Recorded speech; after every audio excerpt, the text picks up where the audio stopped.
Okay, hello everyone, and welcome to the first episode of Tales from Evansbourogh, a live, interactive horror improv RPG where you can help determine the outcome of the mystery.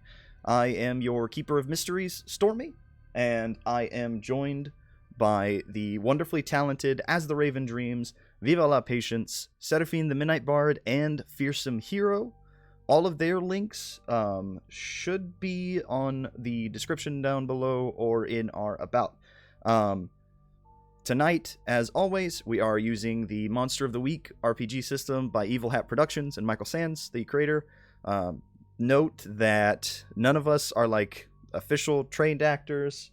None of this is scripted, and we're just kind of here to have fun. And if any of you would like to help our hunters solve this mystery, please consider gifting them fate. The fate of past is going to give them a +1 to their next roll. The fate of present gives them a +1 to the next harm they would deal. And the fate of future gives them a an extra d6 to their next roll. And when you do, if any of that sounds interesting to you, all of those are linked on the About page for the stream, and make sure when you donate them using the hashtags present, past, and future, and it will be added to the list throughout the night. As you can see on the board, we currently have 2 past, 1 present, and 2 future for this. But if you aren't able to donate, that is completely fine. You can always help us here by just sharing the stream, and that helps us grow as best as possible. If you want to follow for more, that is perfectly fine as well. We also, I don't think we have any current announcements unless anybody has anything cool they want to bring up before we get started. No. My new audiobook is up for sale on Audible now, so that's a thing. Nice. Yeah. Hell yeah, that's awesome. I get to play 9 different characters. 9 different characters. That's why my voice just broke, because it's overused. Yeah, that's fair. Yeah, something's caught up in my throat today, too. I get that. All right. Just to Go ahead. say, Stormy, really quick, Old Man Jenkins asked how they gift fate, so maybe a better explanation of that. Yeah, sure. If you go into the About page, that on the stream, on our Twitch page here, there should be a section that pops up for fate of past, present, and future. That is donated through PayPal. Each of those should take you directly to our link. Have which fate you would want to add for the hunters, and it should have everything linked below for that, and then that will be added to the board for us. Perfect. Alrighty. So, if we're all set, if everybody doesn't have anything else to say, then we are good to get started on this week's Tale from Evansbourogh.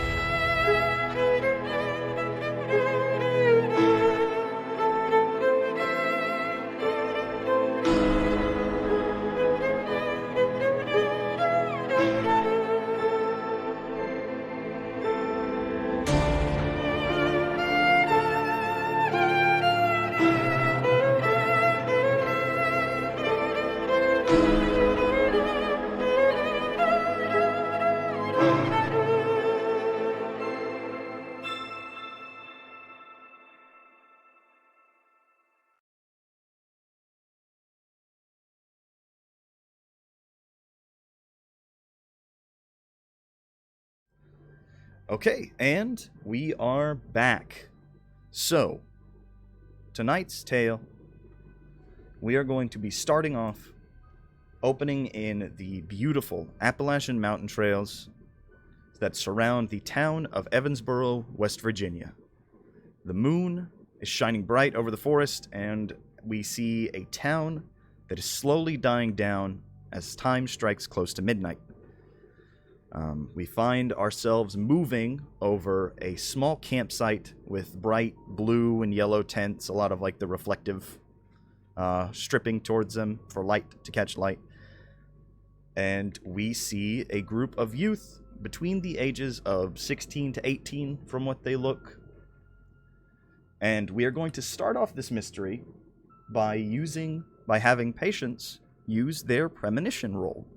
Since this is the start of the mystery, you get to use the premonition roll. Go ahead and describe the. Go ahead and read out the move to people watching, so they know what's going on. Yeah, definitely.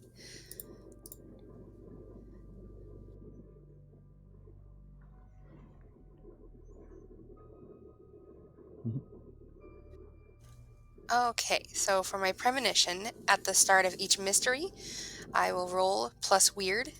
On a 10 plus, you get a detailed vision of something bad that is yet to happen. You take +1 forward to prevent it coming true, and mark experience if you stop it. On a 7 to 9 plus, you get clouded images of something bad that is yet to happen. Mark experience if you stop it. On a miss, you get a vision of something bad happening to you, and the keeper holds 3 to be spent 1 for 1 as penalties to rolls you make. Alrighty. So, go ahead and roll your 2d6 and add your appropriate modifier, and we will see what all you see during this event. All right. That's a good start. I have a 10 plus 2 weird, 12.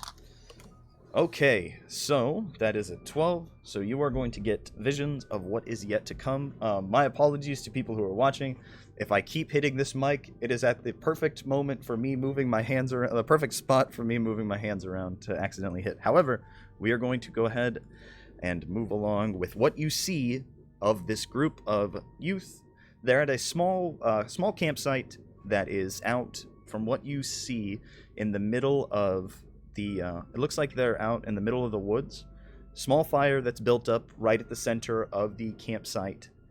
And they're all kind of hanging out, just all of them sitting around. It's hard to you don't exactly see what they're saying. But one of them having this, the guys there has this kind of shaggy brown hair. Couple of the girls there having mixes of blonde, brunette amongst the group of them. It looks like, from what you see, about maybe 5 or 6 people are there.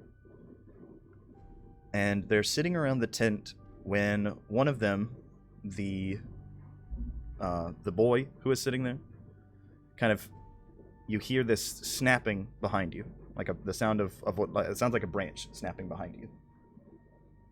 And he turns around, and when he looks back, he sees nothing exactly that he can gather based off of the moonlight that's shining down, kind of being blocked by the trees.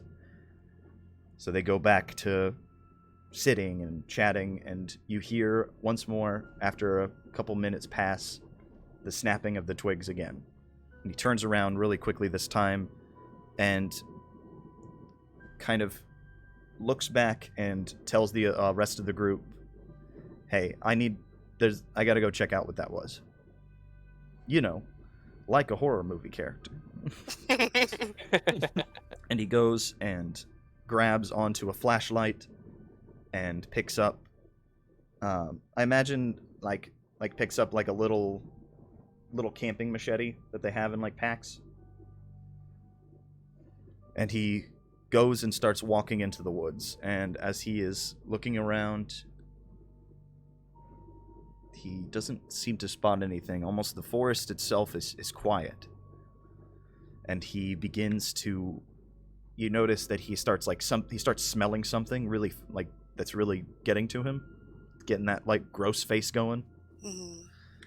And so he looks around and kind of holding on to his, covering his mouth or his nose with the hand that has the machete in it, and continues walking through the woods. And eventually you see, as what looks like almost looks like a squirrel running past him, and kind of spooks him a little bit as it dashes past him, and does the stereotypical just, "Oh, okay." So he calms down. And when he turns around, you see from you're almost from this perspective behind what it is that is in front of him. And it looks, all you can see is white, like very bright white fur. What looks like a torso standing there with very white, bright fur. And he turns, or as he turns around, he screams in horror as this, whatever it seems to be, just pounces onto him.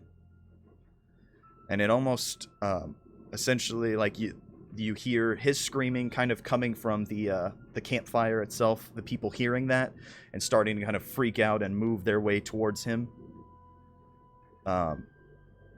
As a couple of the people decide to kind of run towards him, they seem to be calling out this name, Billy, as they run out into the woods. And it seems as the vision continues, one by one, they continue to be walking through the woods, some of them splitting off from the group, being taken down by this furred creature, ripped into in different manners,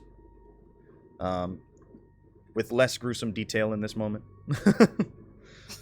However, they are currently being attacked, and the last thing you see before this vision ends for you, because of the roll that you got, is you see a hand that looks like it is covered in this bright white fur, now caked in blood, like on top of one of the people, and it pulls its hand up, and you see that it is holding a rather old-looking hatchet in its hand as it clacks down.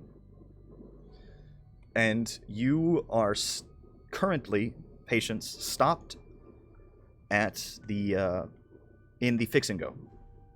You find yourself standing and, I imagine, walking like towards a dining table or something, like getting some cereal or something. It was midnight during your dream. It is now 10:30 in the morning. Or not, I guess it's a dream, your premonition. It is now 10:30 in the morning as you are standing towards the dining table, I imagine holding onto your head, gripping Mr. Future, your stuffed green turtle. And go ahead and describe Patience for me. For the people who haven't, I know we have the art here on this, but in case there are people who are listening and not watching, go ahead and describe Patience for me. So, Patience, I am a 10-year-old girl. I lost my mother about 2 months ago, and I don't know my father. At least don't remember him. Yeah. So I live with my uncle, Raven, now, and of course he's close to me, but I also have my stuffed animal, Mr. Future. Yes. That is very close to me. Mm-hmm. We talk a lot Yes. to each other. Practically your best friend. Yes. But And yeah. what does she look like? She has reddish orange hair, and typically in pigtails or braids, in a nice pants and a shirt, and always carrying around a backpack. Gotcha. She's got like freckles and stuff like that going on. Yeah. Okay. So you have just had this vision, this premonition, as you, like I said, gripping onto your head. These have been happening a lot to you recently. You've been getting moments and glimpses of fates yet to come. And what would you do? I'm gonna go ahead and finish making my cereal first. That's weird. Back to pouring. It's gonna wake up soon. I need to use this milk. Nice. So you set up a bowl of what you making? What's your Today is Fruity Pebbles. Fruity Pebbles. We got a bowl of Fruity Pebbles after a horrendous. Yes. It's in one of those mixing bowls. Oh, yeah, like a big So, bowl yeah. of Fruity Pebbles. Yeah. Seriously. Your ratio is god awful, but it is the best. Yeah, it's and she eats all of it. I mean, I do. like, And I wonder why we're always out of milk. Not my problem. You only buy 1 gallon. you keep buying 1 gallon when you know that I take 1 gallon a day of cereal. Oh Jesus. Okay. So you make your bowl of cereal. Is there anything particular that you are needing to do after that? You know that it is 10:30 in the morning. Raven's going to be awake. The two of you are the only people inside of the Fix and Go. It is currently, for the people who don't know, the basement area of a computer repair store. It is a not run down, but closed computer repair store. If you were up in one floor above you, you would kind of still... I imagine there's still a lot of stuff, like product and stuff that's still there. Like a lot of loose pieces and like parts and stuff like that. Mm-hmm. For that's kind of set up. That's still set up in there, but it looks like there's a layer of dust over it to where, because nobody's really gotten the chance to be in here. Yeah, we're still selling 1050s graphics cards, so Yeah. at original price at this point. Yeah. And you have, speaking of, we'll go ahead with Raven. Patience, as you sit there eating your cereal, it kind of pans over to Raven, who is still sitting at the same nice computer setup that he always seems to kind of be at. I imagine normally getting some of the world news that you would have a tendency to look over. Go ahead and describe Raven for the people who don't know. All right. I'm Raven Adams. I am throughout my entire life been called a nerd, and I guess I'll just accept that. I'm in this game what they call the expert. I'm not going to get into that fully. You guys will learn what that is eventually. Yeah. Patience is my niece. I have to take care of her at this point in time. I am a 32-year-old man. I had delusions of grandeur about a business that I intended to run, though I will never say they were delusions of grandeur outside this description. Yeah. The business still says coming next spring on the banner out front. Yeah, it has for a few years. There's a banner somewhere in Evansbourogh that's that says that as well. Coming next year. I'm a bit of a dark web enthusiast. I do the dark web, deep web stuff. Physically, I'm slightly overweight man, shorter black hair. I also always wear my shirts that say Fix and Go on them with my name Raven. Yeah. Because I ordered the uniforms and I'm going to wear them, damn it. Despite the fact that we're going to open eventually. Exactly. We're opening next spring, of course. Next spring, yes. Yeah. At some point in that's been time. Next spring as of 2 years. About 2 years now. Yeah. Okay. What does Raven look like? So like I said, short black hair, slightly overweight guy, wears his uniform all the time. That's right. You did state that. My apologies. You're fine. I have my goldfish brain that I inherited from my pets. Okay. I love that you inherited them from the pets. Yeah. Okay. So you are sitting at your computer, like I said, as you usually do, going over the morning news. I imagine as well you are currently chatting in generic chat box generic dark web chat box that you I don't know what exact dark web chat boxes the chat rooms there are, but you're in one, and you are chatting with the same person, user 1673. You still have yet to actually meet this person or know too much about them. The main thing that you know of them is that they are a friend, and it has been from what you have gathered with like chatting along with him, there are it has been 2 months since the incident, and when he sent you a message stating that the words exactly, it was not an accident, but there has yet to be any real leads since then. He has been trying to, from what you gather, get a little bit more information to give you, but it's been very difficult for him to find that. And the same that goes with you, whenever you are looking up this moment, it's almost as if everything all of the information that you have that seems to be in an internet presence is just gone. Okay. But you see as from your spot on your computer, kind of looking back, seeing Patience sitting down the large bowl of Fruity Pebbles during your chat. And of course, I look over and say, I hope you left some milk in the fridge. And There is definitely some milk. And Patience, you hear from the stuffed doll, the stuffed turtle in your arms, the same voice that you have previously, which is the simultaneous mix of a Barney-sounding noise on top of this monstrous eldritch being that you hear at the same time when Mr. Future has talked to you in the past, and just, you're right, you lied. You did exactly what I told you. Lied to him and said there was milk. It's gonna be hilarious when he opens it, and there's no milk.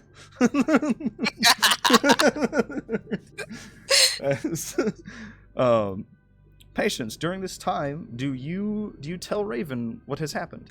Your premonition.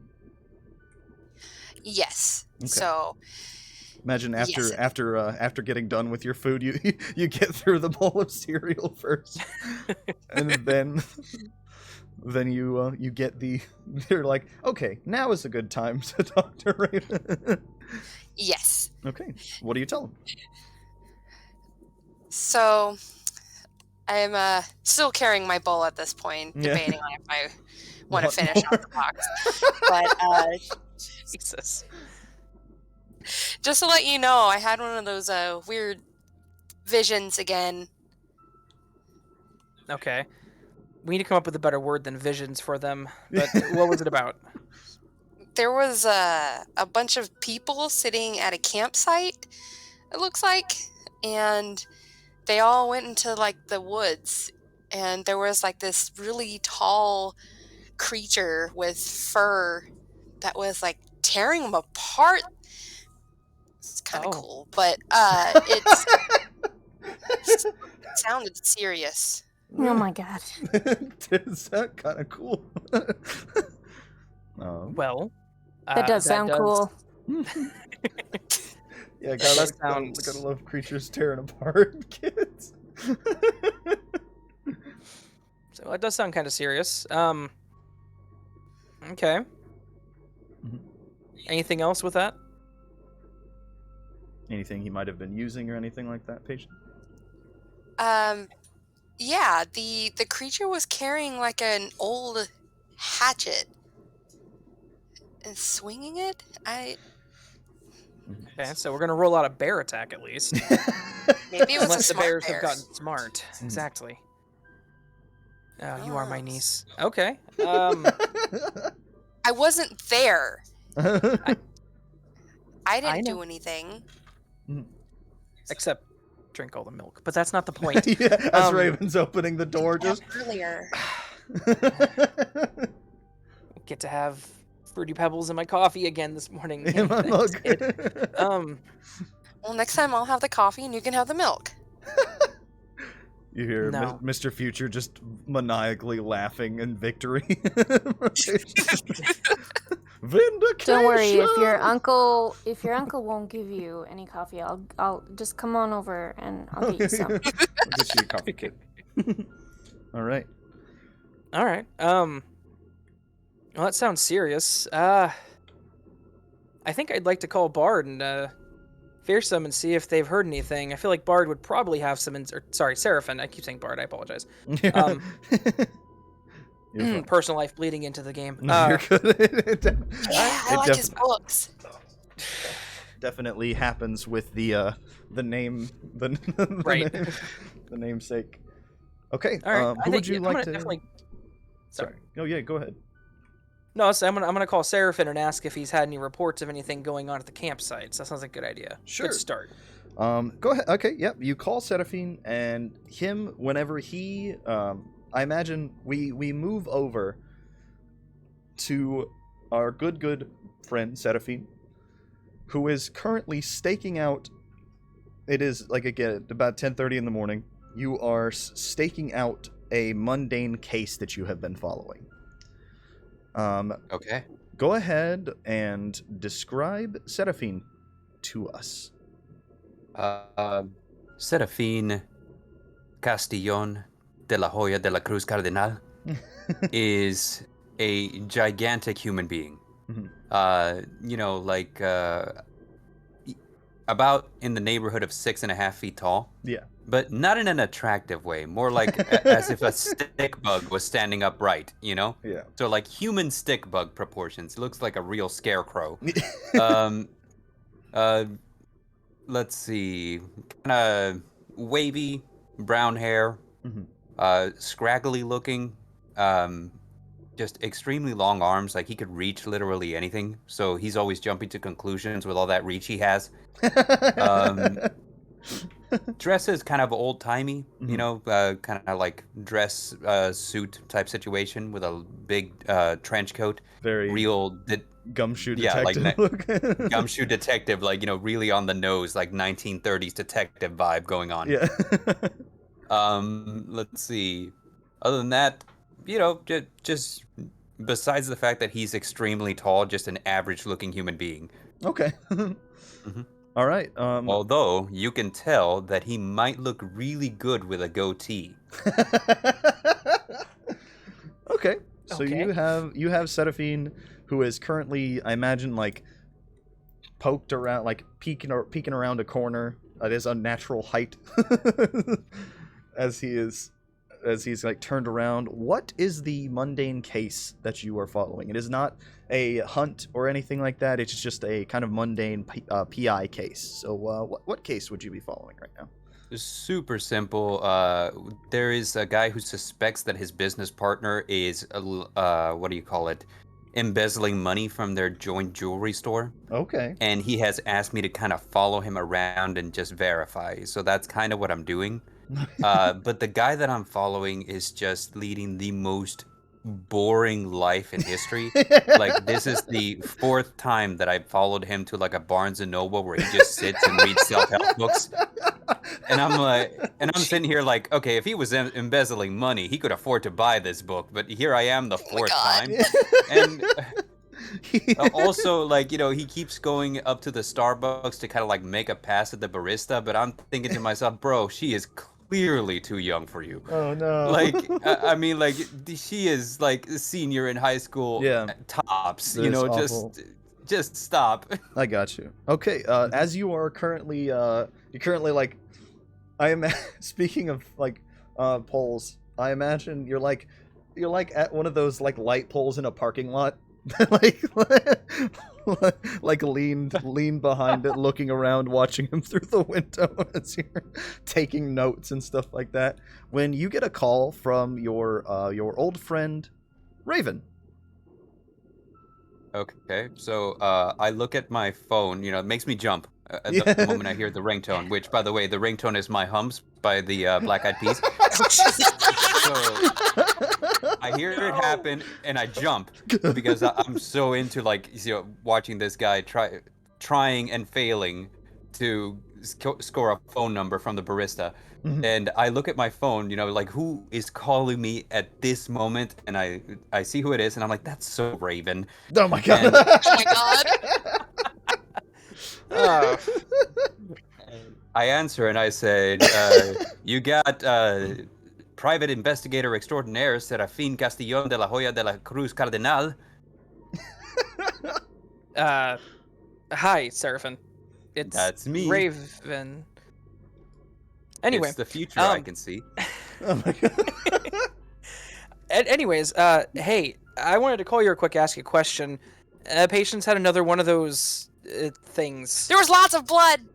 There was. Oh, you mean to tell me that we're doing a new case?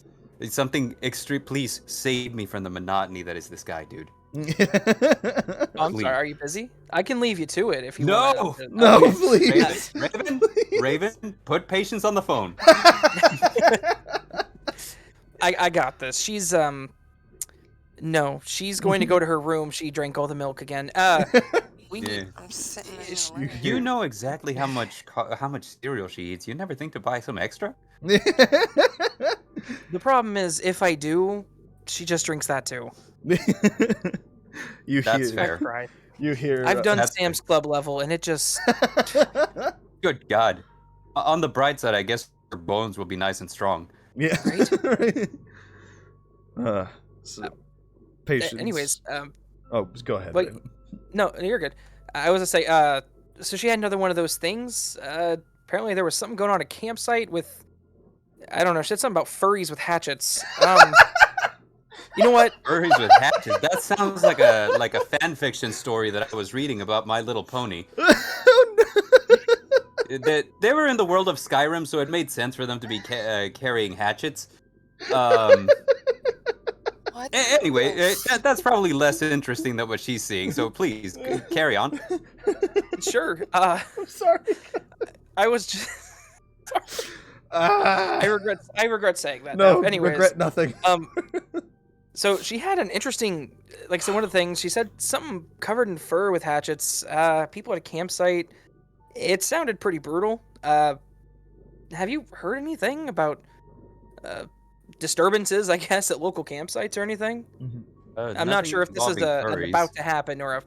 Jesus, I regret it. I don't know if this is I don't know if it's one of those she just ate something spicy before bed and had a bad dream, or if this is something that happened or is gonna happen. You know what I mean?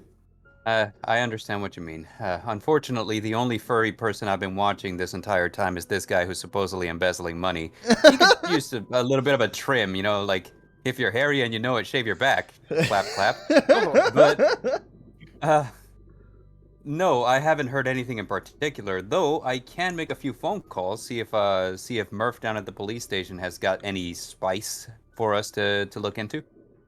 All right, that sounds good to me. I'll do some local news checks to see if maybe something's come up there. But I figured if anyone had inside knowledge, it'd be you. Yes, because I attend all the furry conventions. Not quite what I meant. But okay. They have a really neat community. Everybody's so welcoming. You go ahead and make those calls. I'll wait for you to call me back. You got it. All right. Bye, Serafin. Bye. All right. So, Serafin, you have your the information that Raven has just given you, the furry with a hatchet.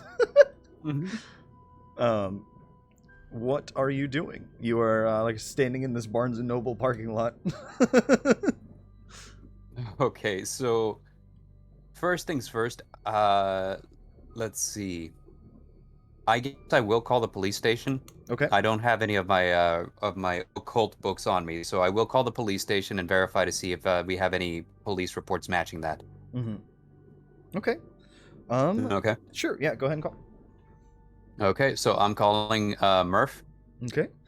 And after about 3 or so rings, imagine it's literally like waiting down to like the last second that they can. Eventually they do pick up and you hear this woman on the other side of the phone. Hey, Serafin, what do you need? Murphy, this time I only had to call you once. That means you're starting to warm up to me. All right. Well, what'd you need? Hey, listen, this is gonna sound a little odd, but I'm looking into a lead concerning giant furry somethings with hatchets at campsites. Okay. At first, I thought it was just like a Burning Man thing gone horribly wrong, but might be something that you've heard of, yeah? So like dudes, a dude in a fursuit with hatchets. It can't. Is that what you like? Potentially, like unless you got anything concerning lumberjack bears. So, Oh, no. don't have anything over of furry attacks with hatchets. Nothing right now. As she like you can hear that she's like turning away from the phone, like she's looking around at something, and she comes back. Like, you got anything, Ron? Ron, you heard? And she pulls away from the phone. Ron, have you guys heard of any furries attacking people with hatchets? And you hear just in the distance, like, that sounds outrageous. What do you mean furries attacking with hatchets? She's like, no, look, all right. Serafin, we don't really have anything regarding that. Doesn't really happen. But I mean, we can keep an eye out, and if we find anything about a furry with a hatchet, we'll let you know, I guess. Okay. Yeah, please let me know. I mean, me personally, I don't think it's furries because if you, in my experience, they're all bark and no bite. Oh gosh. All right. Well, goodbye, Serafin. Yeah. All right. Yeah. Let me know if you catch anything. And hey, Murphy. Yes. You know, like, if you're not doing anything later, I mean, she like, hangs up.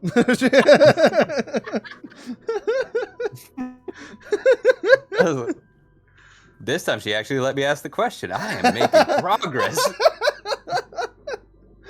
Oh, jeez. So yeah, from what you have gathered, there haven't been any current reports of massacres with campers or anything like that. So it is, at least not yet. Okay, good to know. I guess my next move here would probably be just to hop in the Blue Beetle and head back home, see if I can look anything in my books, see if I can find something. Okay, you get your little old World War II blue Volkswagen. Yeah, that's right. In my Volkswagen Beetle from World War II, I hop into this mighty engine of justice. All right. And I drive home to my apartment. Okay. You get back home as you are making your way back. We'll go ahead and move over as you are heading back to the apartment. We will move over to Bree. Because I imagine around at this point in time, Raven would be getting that call over. However, before this happens, Bree, you are... Yeah, what's that? What time is it? Hold on. Okay. You are currently asleep before you get this call. Oh, yeah, absolutely. Yeah, you are asleep. Yeah. And during this time, you are sitting in the downstairs of an old home of yours. It's the old home? Yeah, or... like an older, your old home. Okay. And you kind of looking down as you are reading before with the your smaller hands from, it looks like the hands of you as a child. You have that familiar scent of like apple, almost like an apple candle that's going on. Mm-hmm. And you kind of are looking around as you see two younger boys in front of you. And it is a dream that you have often, as the two of you, or as the three of you are kind of sitting in the room. The two boys, I imagine, are playing on some kind of little game system with each other, and you're just kind of sitting there reading a book. They wouldn't really let you play with them, but you still wanted to be around them. And you eventually hear the sound of a crash coming from the back door. And all within this chaotic short period of time, you are sent to be upstairs. You remember that hearing this adult voice kind of calling out to you to run, you and the boys. And you follow those instructions. You head up towards the stairs, But as you are going, there is this sound of screaming and dragging that seems to be coming from the downstairs. All again in this brief moment of time as you are kind of sitting up, I imagine up in the second story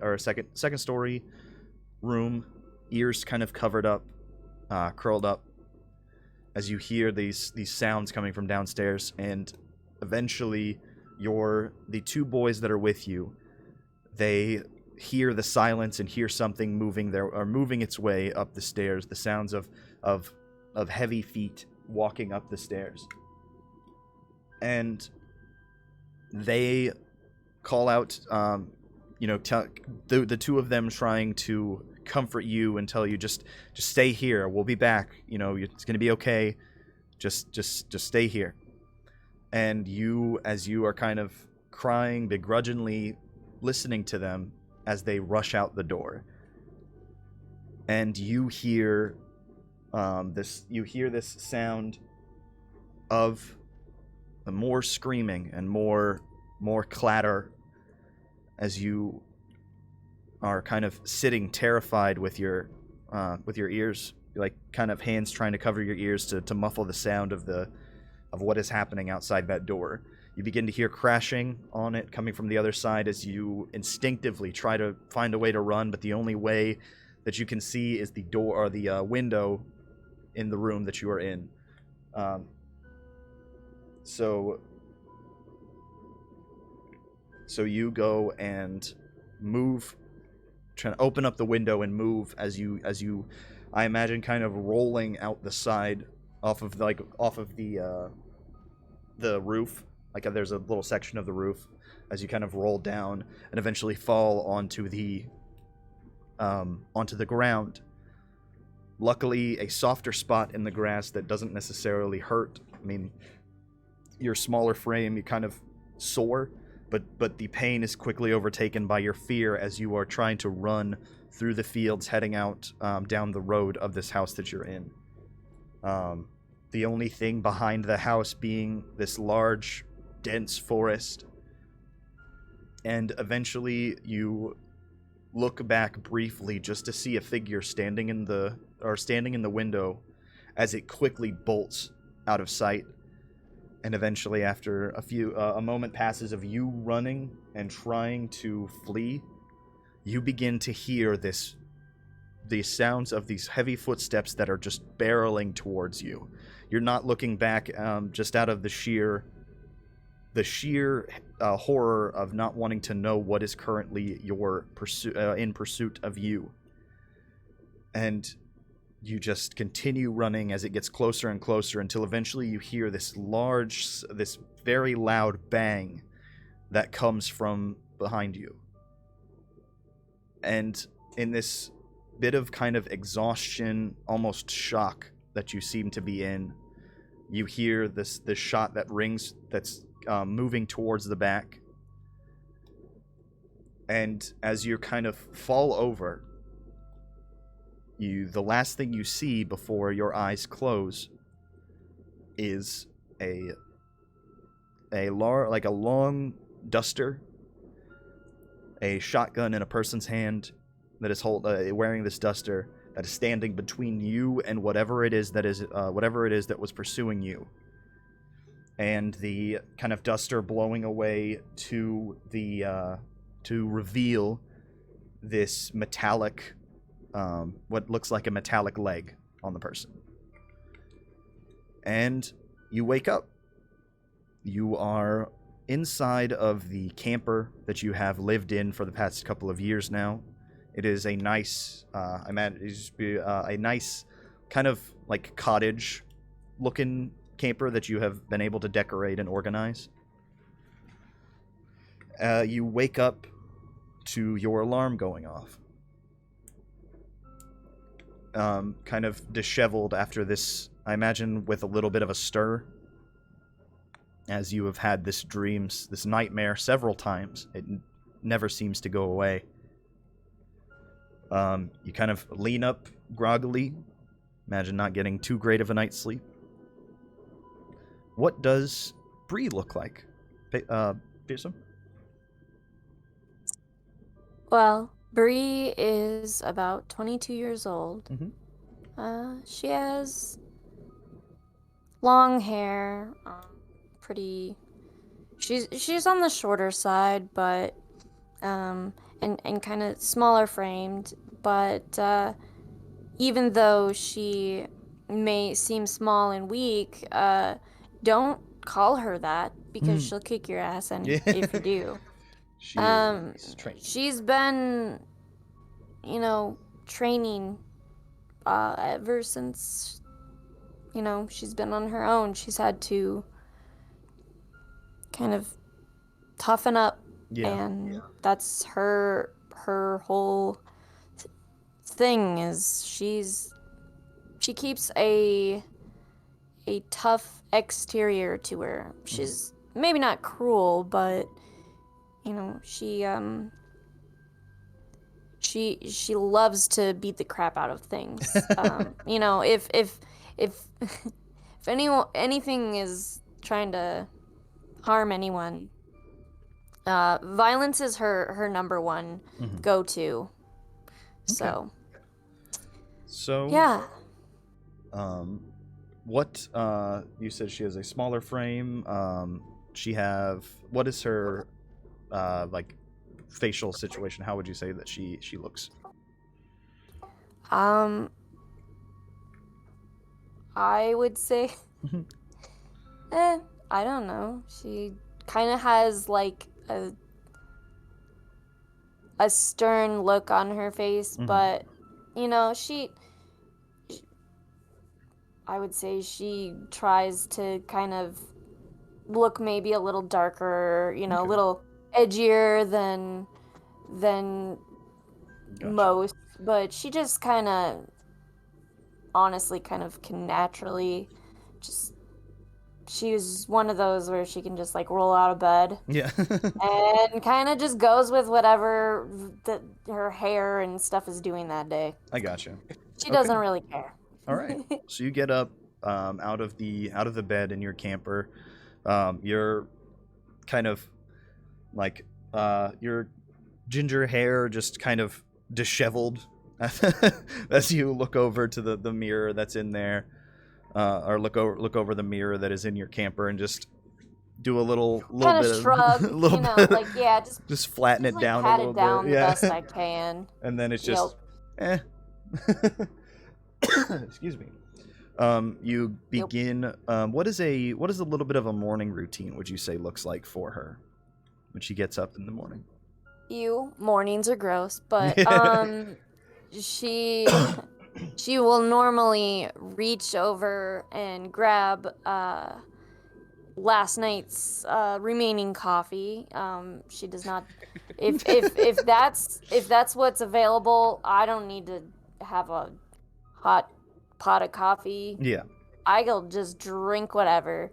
I need at least a little bit of caffeine to get started, Yeah, I get you. I'll make a pot, it's fine. Yeah. I'll just, usually find some, I don't know, granola bar and your breakfast of champions, stale coffee and a Nature Valley granola bar. Yeah, and since I can be like really cruel sometimes I'll purposely get the really crumbly ones and just eat it while I'm in Serafin's car and just like not care about crumbs at all. Yeah. It's really fun. It's not your car. I'm sure there's a huge pile of them. Serafin spends exactly like 1 day a week just vacuuming out all your crumbs. Yeah, but it's worth it when I get to hang out with you. You're fine with it. Yeah, your muscle, all of the fun think adventures of all the fun that the two of you adventures we go on. It's fine. Yeah. All right. You have, I guess it's been a couple of years since you have left the Lachey's, your martial arts instruction ring that your friend Cody was having you stay at. Your kind of mentor at this point. Yes, Cody from Lachey's. I believe he's most well known for also what was it? he did something pretty cool a while back. Oh yeah, he used martial arts against a demon. Yeah. Like legit, full on. He literally punched a demon. Fist I fought remember. a demon. Yeah. Oh. I guess you. Hell yeah. All right. After you go through your morning routine of just putting your clothes on, patting down your hair, and then drinking your coffee and granola, you get the call from your friend Raven. Hey Raven, what's up? Hey, Bree. Your trailer's near the woods, right? And pretty common camping ground. There's a pretty common camping ground over there, right? Yeah. Yep. Nearby. Yeah. Did you by chance hear anything going on last night? Well, I mean, normally there's some kind of hoodlums just running around being hoodlums. I don't know. Yeah. Parties, I'm talking, I'm talking more like hatchet murder. What? No way. If not, Oh man, that sounds crazy. What? Wait. Did Patience tell you about it? Is it something Patience saw? Yeah, she had another one of those things. Dude. Man, I can't. She'll love the details. Let me tell her. Yeah, tell me. Hey, let me talk to her. Let me talk to her. Okay, you can talk to her. Literally, everybody's all like, "Hey, Raven, put Patience on the phone." That's fine. Tell me, what was it? Was it like really gruesome and stuff? Yeah. So there was one guy that ran into the woods, and he looked really scared. No. Yeah. Tell me about it. Tell me. He went by himself. Of course, they always do. God. And he stopped, and then there was like this huge creature behind him. He had like bright white fur and just wait, like a furry? Ew. What's a furry? Don't ask a furry that question. Don't answer that creature. question. Come on. You gotta tell her eventually. She'll figure it out. She's got 6 years before I have to explain that. Please. Fine. Okay, well, yeah, so he like snatched up the guy, and like all of his friends went running in there, and they all got attacked too, and then he was holding like this old hatchet, and just... That's a sweet weapon choice. Yes. Do you think you can convince Raven to get me one? I mean, I'll try. I heard that, and no. Why not? What? Imagine Come it's on on, speaker. she can. Training. She gotta start sometime. I mean, let's go. I'll make sure she's safe with it. Don't worry about it. Like, looks over to the hunting rifle that's like kind of mounted on the wall. That's like, I imagine underneath says "for patience." Again, nah. She's got a little while. Yeah. Okay, but I mean, come on. This like a preteen freaking throwing hatchets. I mean, come on. Does that not sound amazing? Like, that's badass right there. Okay. All right. Look, anyways, I satisfy her need for violence by taking her to the flamethrower range. We talked about this. If I have to take her axe throwing, we'll figure something out. I think there's an age limit. To which Mr. Future replies, "Not for long." Let me go talk to them. All right. So, what would you say that Bree does with the information that she's given? What would you like to do? Well, I'm definitely going to try to think back a little bit and be like, okay, did I hear anything unusual? Because, I am kind of a night owl, obviously, for my hatred of mornings. Yeah. So I'm trying to think if I did hear anything unusual. And it's kind of one of those things where it's like, well, kids kind of get a little bit crazy. And I don't know if I'm necessarily, like, going to... I've kind of gotten used to the rambunctious campers Yeah. and all that. But I do feel like I may have remembered a few extra screams. Maybe a little bit more loud, you know, but I don't know.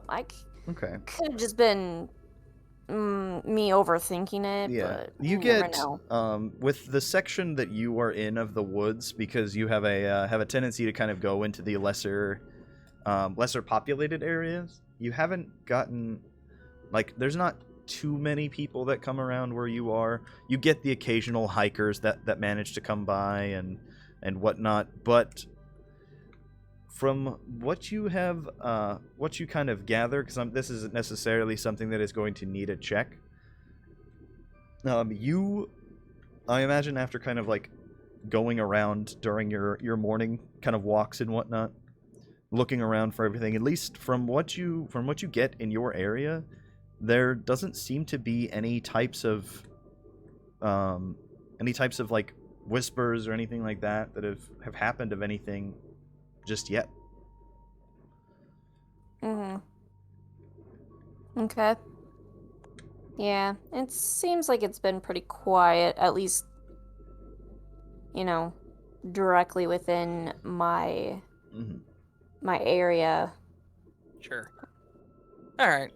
Well, I was just curious. It's being her and her. I'm just gonna call them visions, I guess. That's anyway. You need to find a better name for him, honestly. We really do. Cooler name, one that has more power to it, but not the point. You never know if it's one of those. Maybe it's nothing. Maybe it's gonna happen. Maybe it happened yesterday. So yeah, I it's thought I'd call. oddly terrifying. Honestly, I don't understand it, but yeah. Okay. All right. So, what would you guys like to do then? That is a good question. As you have basically the avenues that each of you have taken, from what you gather, it doesn't seem like there has been any reports of anything happening just yet. Right. So it's safe to assume that it is possible that what has been seen has yet to happen, has yet to come. I do have a question though. Does she have any idea as to where this happened? Like a specific area? I am very curious. Well, for the most part, she said a small campsite in the middle of the woods. There were quite a few people. Patience, do you remember any details about the campsite? Maybe I can check. Maybe I can focus. Sure. Let's go ahead. What's up, Serafin? I was gonna see if I could maybe investigate a mystery while checking my books at the apartment, see if there's any kind of a woodland cryptid or something that I could find. Okay. So, what we will go ahead and do, we're going to do, for starters, we'll have Patience, since she was wanting to check further on it. We'll have her go ahead and roll plus sharp for me, Patience. And then Serafin, you can go ahead and roll investigating a mystery as you are... sorry, can't talk. As you are looking through... trying to look through your books. That will be plus sharp for you as well. And so we will start with Patience. What did you get? I rolled another 10 plus 1. Nice. So that is 11 for you. Okay. So, as you're kind of trying to recall the vision, I imagine you look back, trying to look for like specific, maybe markers in this particular case, as from what you see, you notice the tents that are this bright blue and yellow. It is the standard kind of singular dome tents, but the colors on them are very striking. Like I said, this bright blue yellow with the reflective, can't talk. The reflective fuck. The reflective fuck, but a reflective kind of material that's on them on some of the areas. As you are kind of watching these attacks unfold, you get on one of the people who is like the name that gets kind of called out from the person, being Billy. As what you kind of get on them, you see a bit of a almost like varsity jacket kind of style. And you see on that like the patch for Evansbourogh High. And looks like, I imagine on the back of it, I have a couple ideas what the Evansbourogh mascots could be, but what would you guys think that the mascot for Evansbourogh High would be? Aardvarks. I was honestly going to say something about beavers or yeah. The Evansbourogh Aardvarks. Honestly, that or like anteaters, but I think Aardvarks. aardvarks are pretty great, honestly. I love either of those options. Those are great. So we'll go with the Evansbourogh Aardvarks. as you see the picture of a blue and yellow aardvark on the back of the jacket. Honestly, I gotta look up what an aardvark even looks like nowadays. I don't even remember what they look like. Yep. And you have from what you look at, the moon is a like bright full moon. It is. I apologize. My brain just decided who has it. Who took it? Who took the brain cell? I needed it. Serafin, MCT, if you're watching, who took it? But you guys, you see that the moon is a bright full moon, almost like perfect full moon, I would say. The area that you find, I'd say because of the roll that you got, the biggest detail that you kind of gather is it looks like the campsite from the spot that it is on like the mountain range. It looks, we'll say, from what you gather, close to about the southwest end of town from some of the shops that you kind of recognize. I imagine what you kind of see is a little bit of the stores that are in that area that you can see just down at the city. So you get that there is that Billy, one of the victims, is from Evansbourogh High and potentially on the team of the Evansbourogh Aardvarks, of some type of team. The color of the tents and the at least possible direction of the campsite, on top of it being a full moon.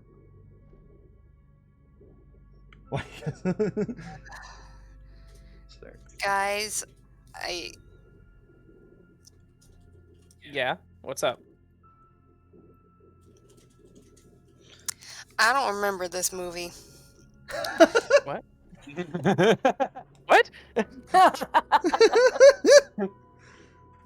Well, there was a full moon because it was really bright over by the campsite until they went into the trees and it was covered. But I recognize some of the shops. There was the one that's got all the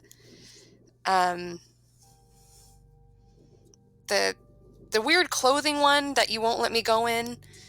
And Okay. it's got the Arby's next to it. Everything comes back to the Wait, Arby's. did you say something about Arby's? This is getting personal now. Serafin in his apartment is like, I feel my Arby's sense tingling. Arby's sense. Everything always comes back to Arby's. Well, yeah, they have the meats. They have the meats. The meats. We're not sponsored. We're just trying to get them to sponsor us. Oh, jeez. All right, so that's what is that? Southwest part of town? Mm-hmm. Okay. Anything else? And they kept screaming out Billy, the first guy that went in alone. I think his name was Billy. Mm. But he also was wearing a jacket with the Evansbourogh High on it. The Evansboro Aardvarks. Yeah, the Evansboro Aardvarks. Bark. Bark. The Evansboro Bark. Oh no. Sorry. The mascot's Bark the Aardvark. Bark. Bark the aardvark. I love it. My God, we are geniuses. You're welcome. That's great. But All right. okay. So then, in that case, with the information given, you guys have that. We will go real quick over to Serafin. You are reading your books, trying to investigate what is going on, at least from the stuff that you have been given, what's happening. So, Okay. a lot of the mystery in this is based off of kind of the context that is given. Mhm. So, what did you roll with your plus sharp? With a plus sharp, I rolled a 7. Oh, that okay. So you get, in that case, in an investigative mystery that is referred to in the game of Monster of the Week as a mixed success. With other moves, typically a mixed success gives a some type of bad thing that is going to happen. But luckily, with investigating a mystery, that just makes it to where you can ask one question from the list as opposed to two. The questions being, what happened here? What sort of creature is it? What can it do? What can hurt it? And where did it go? What was it going to do? And what is being concealed here? Remember that most of the cases, the questions that you ask, there has to be some type of like context as to what you could get from it. So, what question would you like to ask? I think what kind of creature is it would be like the first one that I would go with. Okay. Because I don't know that I don't know that I have enough context to think anything else specific about it. So I'm just like, okay, well, firstly, is there such a creature that looks like a furry with the hatchet? And that's the train of thought that I'm on. All right. So with what creature that it is, as you go kind of looking through your books, you begin kind of just like sweeping through these old tomes. Just, all right, furry with a hatchet, furry with a hatchet, furry with a there are a couple of like you get like to werewolves, and it's like, yeah, but they don't normally use hatchets. Going over to Sasquatch, and it's just, yeah, they're not normally with white fur. Eventually, in your tomes, like, I imagine there is a tome that's kind of focused around urban legends. Mm-hmm. It almost seems like, it sounds like the Bunny Man. But Oh, no. what you kind of get on the Bunny Man is he is in Fairfax County, Virginia. So this is like, it's known in that, in like the DC area. So like it feels like it doesn't add up. But you know that what of the Bunny Man that has been kind of given is that he is what was primarily seen as a guy in a bunny costume who uses a hatchet to attack people. So that lines up a lot with the MO, but it doesn't line up with the location. Interesting. I wonder what if the Bunny Man would have any reason to hop in my direction. No. Why are you like this? I mean, I love you, but why are you like this? Like somewhere else in Evansbourogh, Raven and Bree cringe. Yeah. Like You my got your Serafin senses are tingling. you got your Arby's sense. They have the Serafin Serafin sense. said something punny. All right. So, The chills. what would you guys like to do with the information that you have been given? I would like to call Raven Okay. and just kind of inform him of everything that I've found. Okay. Okay. You get the information. Go ahead, and if there's anything specific you want to talk about. Sure. I call Raven, and I say, Raven, buddy, hey, guess what? What's that? I thought that I needed an oil change on my Blue Beetle, but as it turns out, not so much. It can probably go for another 100,000 miles before I need to put any kind of oil in it. I just got off the phone with my mechanic. I'm not a car guy, Oh. but that doesn't sound quite right. God, you're okay. Nope. I'm never mind. But other than that, so I'm looking through my books here, and I don't know how to say this. Okay. Okay. But it is likely that our culprit is a bunny guy. So it is a furry with a hatchet. It might be a furry with a hatchet, yeah. You know, like, Okay. which is weird to me, because, like, rabbits to me always seem like bow and arrow type of situation. But them using hatchets just, like, it just feels so off. So, yeah, I don't know what you want to, where we should start looking for this Hugh Hefner wannabe, but I definitely think that, that it's possible that he might harm people if we don't do something quickly. Right. So, I don't like the way this sounds at all, but let's go ahead and talk about that for a second. So, Very well. Patience mentioned something else about her premonition, and that was that it was. I called it a premonition. That's an okay word. Still don't like it though. Anyways, she mentioned that the moon was full, and Uh-huh. I was about to look at my calendar to see when the next full moon was, and I was thinking maybe we should do a camping trip. Camping trip? I'm all in. I got like this tent that I want to say bought, but in reality I just kind of found it outside of the Dick's Sporting Goods whenever they were throwing out their old inventory. But I've been meaning to use it for forever. It's one of those tents, like, it's a single person tent that I imagine Serafin has to, like, lay diagonally in to actually fit. Like, That's fair. It was just a thought. I mean, obviously we could all meet up and talk about it some. I was just thinking that if this is a future thing, sorry. we may need to stake out an area or something. Because otherwise, poor Billy's going to be talk of the town. Billy, you being- say? She mentioned that there was a kid named Billy that they were yelling for. Interesting. Okay, so here's a new plan of action before we get to the camping, because whether or not we have to go to the forest, I still want to go camping. This is a dream of At mine, this and point, now it this will is- be a real thing. This is no longer about the hunt. I want to go camping now.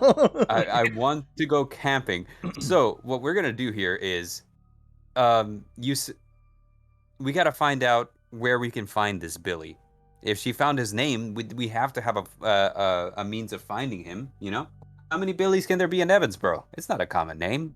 Well, this one attends a high school, and I have a feeling, well, the high school, and I have a feeling we can't just walk in and be like, "Hey, can we speak to Billy?" I think have there's you some met government me, regulation.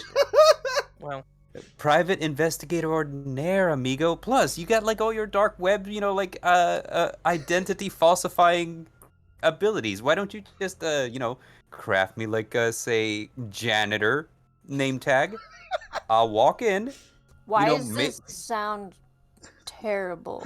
Make friends with the kiddos. I mean, I am down with the Zoomers.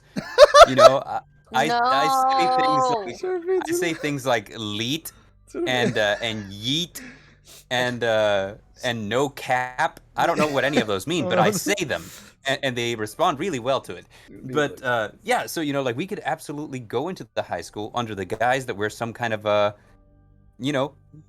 qualified workers that should be there with legitimate excuses for why we're there, and see if we can track down this Billy. Excuse me, can you, you're going to, high school? Absolutely not. High schoolers are the same as children in my eyes, and I will have nothing to do with this. Actually children. So wait a minute, aren't you 22? Like, yeah, but not that children far in removed from high general kind of schoolers. make me no. They're They're children. They're literal children. No. Patience is the only child I like. Okay. Patience is the only cool kid. I imagine you guys have kind of convened at the Fix and Go and are having this conversation. Yeah. It's about at this point. It's about yeah, because I had to say children. yeah, it's count me out. currently about roughly like 2 p.m. at this point after everything that has been going on with everybody going through their it's about I can't talk. Everybody going through their specifics, things that they were doing. It's about 2 p.m. now.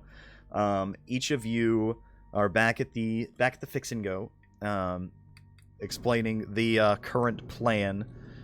And Raven, we will say that you got, as you were whenever you were looking at your calendar, the full moon, the like, at least from what Patience described, this looks like it is going to be like 100% full moon, is tonight, of all places, of all times. So it is, at least the moon as it was described should be tonight, and not previously and not later. Oh, well, that puts a damper on my plan. I can't really go to school and warn him about what's about to happen. I had it planned out and everything. I was gonna, like as soon as I found him, I was gonna approach him in my full janitor jumpsuit and say something along the lines of, "Billy, the future speaks to me and you should not go camping." Look, I mean, that would work on me. You can get an illegitimate job at the high school and scare the kids next time, okay? All right. In this case, though, I think a camping trip is in order. I think we should book it. I think I can use my technical skills to make sure that they let us in. If it has to be, I guess, booked pre-trip. Right. I'm literally just gonna have Cody like move my trailer because tents are like meh. That's genius. Do you have room in the trailer? You got room? No, not really. Want to start the fire. Patience, you hear in your mind, Mr. Future once more, just, yes, start the fire and burn the whole thing down. And I imagine you get, like, you don't see anything happening, but you get, like, this sense of that he's, like, nodding his head. Yes. Like, yes. Well, Patience, I don't think you've ever been camping. Never. Do you think you'll be okay? I mean, as long as I have Mr. Future with me, I'll be fine. I guess. We will be able to destroy everything. Don't worry, I'll keep a hold of him. I'll hold him back. All right. But if you lose him, that's on you. But Bree, Serafin, what do you guys think? Think we should set up a tent tonight? I guess. Phrasing. What? Yep.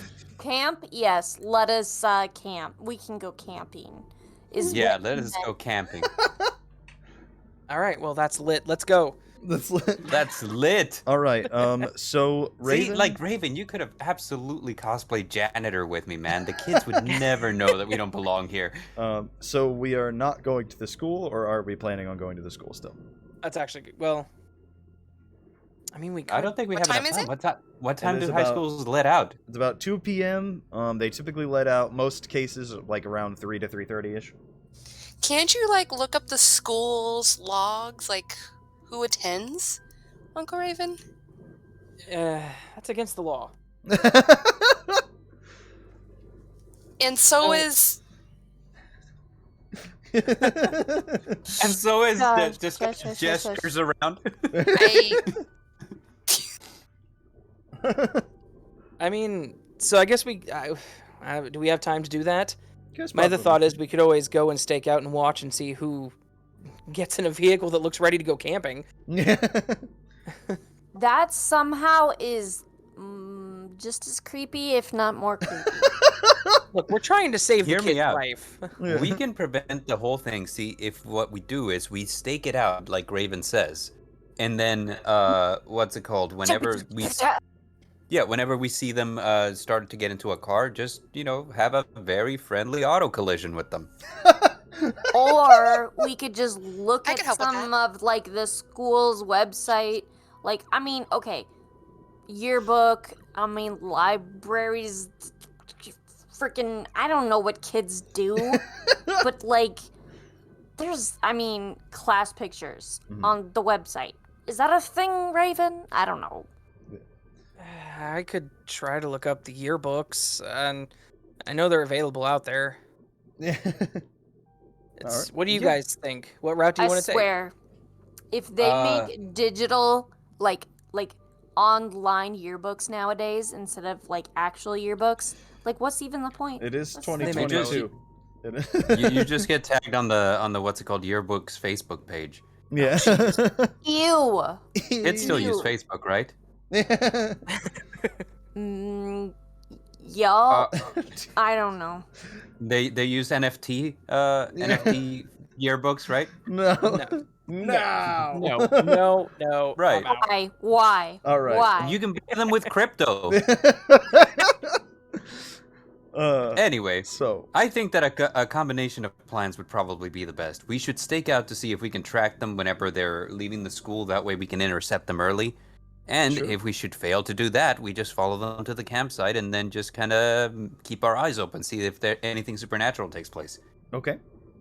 So, what we will go ahead and do, Raven, you are able to find. This isn't this is something that I would say is pretty easy to look up. You guys have one high school in town, and you find out that as you're kind of like looking through the web page for the school, you're getting into like the sports area and are able to find I imagine it's like the quarterback, because I'm gonna say quarterback because for one, I have no clue what other positions there are in football.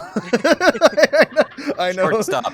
Yeah. In Outfielder. sports ball. Yeah, the sports First baseman. Goalie. first baseman in football. I don't know much about sports, so I'm going to say he's the quarterback. His name is Billy Bradley, and he is a senior. And you, I imagine as you're looking through this patience, you see that he is the kid from your vision, from your premonition. Yep, that's the one. He's got the really long, shaggy hair. Yep, he's got this long, shaggy hair, and has the Evansbourogh Aardvark varsity jacket on. I imagine him and... Hold him up. I just realized something. Hmm? They're the Evansbourogh Aardvark football team. That means they're in EA Sports. God damn it. It's in the game. It's in the game. What was the last name? Was it? He said Billy Bradley. Bradley. Bradley. Gotcha. Cool. I gotta remember that. And he is a senior, and so you are able to find out that at least you guys now know what who the person you're looking for looks like as well. Okay. You know that they are on the football team, and they are a senior. So, what we are going to do, if you guys want to go ahead and prepare, kind of I imagine getting your getting all of your weapons and everything ready, like everything you're planning on taking for this like hunt stakeout, putting it into the Blue Beetle as much as you can. What we are going to go ahead and do before we move on to the next stage in the hunt is we are going to take our 5-ish minute break. I want to try to keep it at 5 minutes. That way we can go get drinks, use the restroom if we need to. Everybody as well in the chat who is still watching, now is a good time to use the restroom if you want. So we're going to do that and then come back and continue this tale from Evansbourogh. All right, we will see you again shortly.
Okay, we are back. I bet you guys noticed the wonderful character art that was cycling through during that break. Those were all done by the very talented Elizabeth Art. Her links are going to be down below when this video is up and live, as well as in the chat for you guys to go check her out. Please make sure to go send her as much love and appreciation as you can. She did a phenomenal job on the character art that you guys see during that slide, as well as on the screens now with each of the characters' icons. She is wonderful. And if you would like to have your fan art featured during the break slide, make sure to send those submissions to talesfromevansborough@gmail.com. We would love to have it featured, or if you want, post it on social media. Mostly Twitter is the big thing we're on. Use hashtag talesfromevansborough, or I guess in this case hashtag bark bark the aardvark as what I see. It works. Or send those to talesfromevansborough@gmail.com. That is the most direct way to get them on the show, and those will be placed on to go through our break slide. So we are, with that, going to be moving on, and gonna pick back up where we left off. So speaking of where we left off, you guys were getting ready to go stake out the Evansborough High, home of the Aardvarks, and had everything ready to stake out and see if any of them look like they are going to be going camping during the full moon that is going to be happening tonight, of which when Patience has seen the fate of Billy, I can't talk, of Billy Bradley and some of his friends going out to this campsite, of which they will be slaughtered by a furry with a hatchet, at least what you guys can understand. Stop killing them. Terrible. Terrible fate indeed. A terrible fate indeed. Nobody wants to get chopped up. Honestly, yeah, Nobody wants I'd to get killed by a furry die with a in many hatchet. other ways. I would rather. I'm kind of thinking that during the stakeout, I'm kind of looking at everybody and being like, I'd really like to catch this bunny man. I just want to ask him a few questions. You know what I'm saying? Nice. I want to stop him right now before he gets up to any of his tricks. His tricks that are specifically for these kids. Yeah, we should buy him trick cereal. Maybe that will get him to stop murdering the kids if we give him cereal. Sometimes I don't know what to do with the things you say. If you have maybe in your mouth, I just don't know how to handle it. Sometimes. All I'm saying is maybe this silly rabbit is just tired of never getting any of the cereal. Oh, Jesus. All right. I'm sending you in the front lines. You're going first. Yeah, go ahead and look for that rabbit. Mm-hmm. So, we are going to be going to smash cutting to the school. You guys are out in the Blue Beetle. Did Patience call shotgun again? Absolutely. Yeah. No, I did. I kind of picture both of you just sitting in the front seat now, just kind of she's on your lap. Yeah. In a very illegal maneuver. Yeah. Well, yeah. I mean. Yeah, the two we both called it at the same time. So what are we gonna do? Both of you are pretty small, so might as well. Yeah. Raven has a whole back seat. Yeah. Right. Right. I have the most comfortable part of the car. This is great. Meanwhile, Serafin, as usual, is just stuffed into the front seat of the Blue Beetle. He has to deal a lot with his knees hitting the tire, or not the tire, but the wheel. It has Yeah. He's on there, so he always has to deal with that as an issue.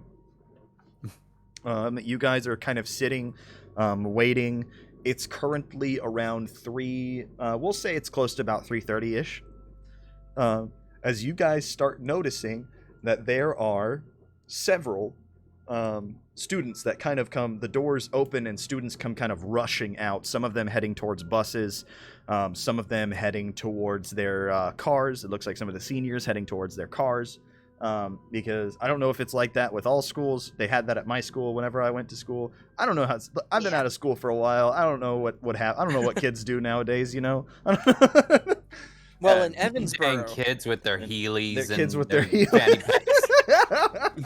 Heelys and their rolly backpacks and their Yo, cut-off t-shirts. Fanny packs are coming back. Okay, I'm just saying. Heelys were outright like just banned in my school. They were leaving That's like amazing. they had like unrelated real quick. They had black marks that were like that would like scuff all over the school. Oh. So they were just like, no more Heelys. We're done with Heelys. So, yeah. So ramble aside, you guys, as some of the kids are going out, I imagine it won't. Sorry, I just read something in the chat. I just read, Heelys to escape the feelies. Heelys escape the feelings. Oh Jesus! You guys, as you watch this flood of children coming out, you guys, I'm gonna say this is another thing that's not necessarily a role, because you know what he looks like. He wears pretty easy to spot clothes. You see Billy. You see Billy Bradley, the quarterback of the Evansbourogh Aardvarks, come walking out with a couple of people, about 3 other people that you see. One that he has like around, he has his arm around this girl. That's she's got like ponytail blonde hair. The other one next to her is another girl that has the kind of mid-length brunette hair that's kind of parted in the center. And then you have another girl next to her that has her arm around her, with this, she's got essentially like the dark black hair with a few streaks of blue, that's kind of with the like the back shaved ponytail thing going on. All of those kind of walking towards this car. All 4 of those people, Patience, you recognize from your vision. You see, Jesus, Yeah. guys. yeah. I don't know about you guys, but this has Sean S. Cunningham written all over it. You know, Ooh. Sean S. Cunningham, the director for the original Friday the 13th. Yeah. Am I the only No, person who like? I actually got to meet the writer for that movie. He was pretty cool. But you guys watch as they get into a car that is like, I imagine a little bit of kind of like a beat up pickup almost. You see as the two other girls kind of pile into the back seat, and eventually Billy and what you can presume to be his girl friend get into the front seats and begin driving. As you notice, there is a tarp with bungee cords that are kind of over the back of the truck, presumably with a lot of stuff in it. Raven, that's definitely the people from my premonition. Bastard spotted. Okay. Well, that's Okay. them. So Serafin, you want to? I'm going to assume you know how to tail people without them noticing. I hope. Do we want to tail them or do we want to stop them? That's a good question. Because I have a couple of ideas on how to stop them. If you guys want to prevent the tragedy outright, but if we want to prevent the Bunny Man from ever attacking anyone, period, we could use them as bait. I feel wrong doing that. I'd rather Let's put. do the bait. Let's go. I kind of expected that from Patience. I mean, Who Come said we on, needed to violence? stop it? Let's go. I love seeing this stuff. I mean, you obviously, can't no one's catch gonna a get fish hurt. without it. well, I'm just gonna. you better hope know. that. Patience. Well, you hear in your head again, just or hear me out. We burn the whole woods down. Yeah. Get We like a should let weird them go. chill down my spine. Like, wait a minute. Did it suddenly get very eldritch in here? Just, you, Serafin, as you're driving, you kind of like peek over to Patience, who's holding on to Mr. Future, and I imagine he's like somehow like facing you, like his head hasn't turned, but like he's just coincidentally facing you, and you see like the blank stare of the bead eyes just kind of staring at you. You can feel that he's just This lifeless limp stuffed turtle that's just staring at you. Yeah, something about that. It just Your be like, stuffed animal scares me. I'm sorry, Patience. Like, you're cool, but like, why do I suddenly feel like? Patience, honey. Oh. Wouldn't you prefer if we got you like a nice bark No. the aardvark? Bark the aardvark.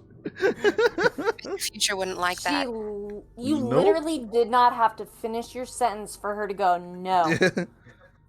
I mean, I guess if Mr. Future prefers to stay here, I guess that's fine. Just gonna like reach over and like turn him the other way. Just, you know.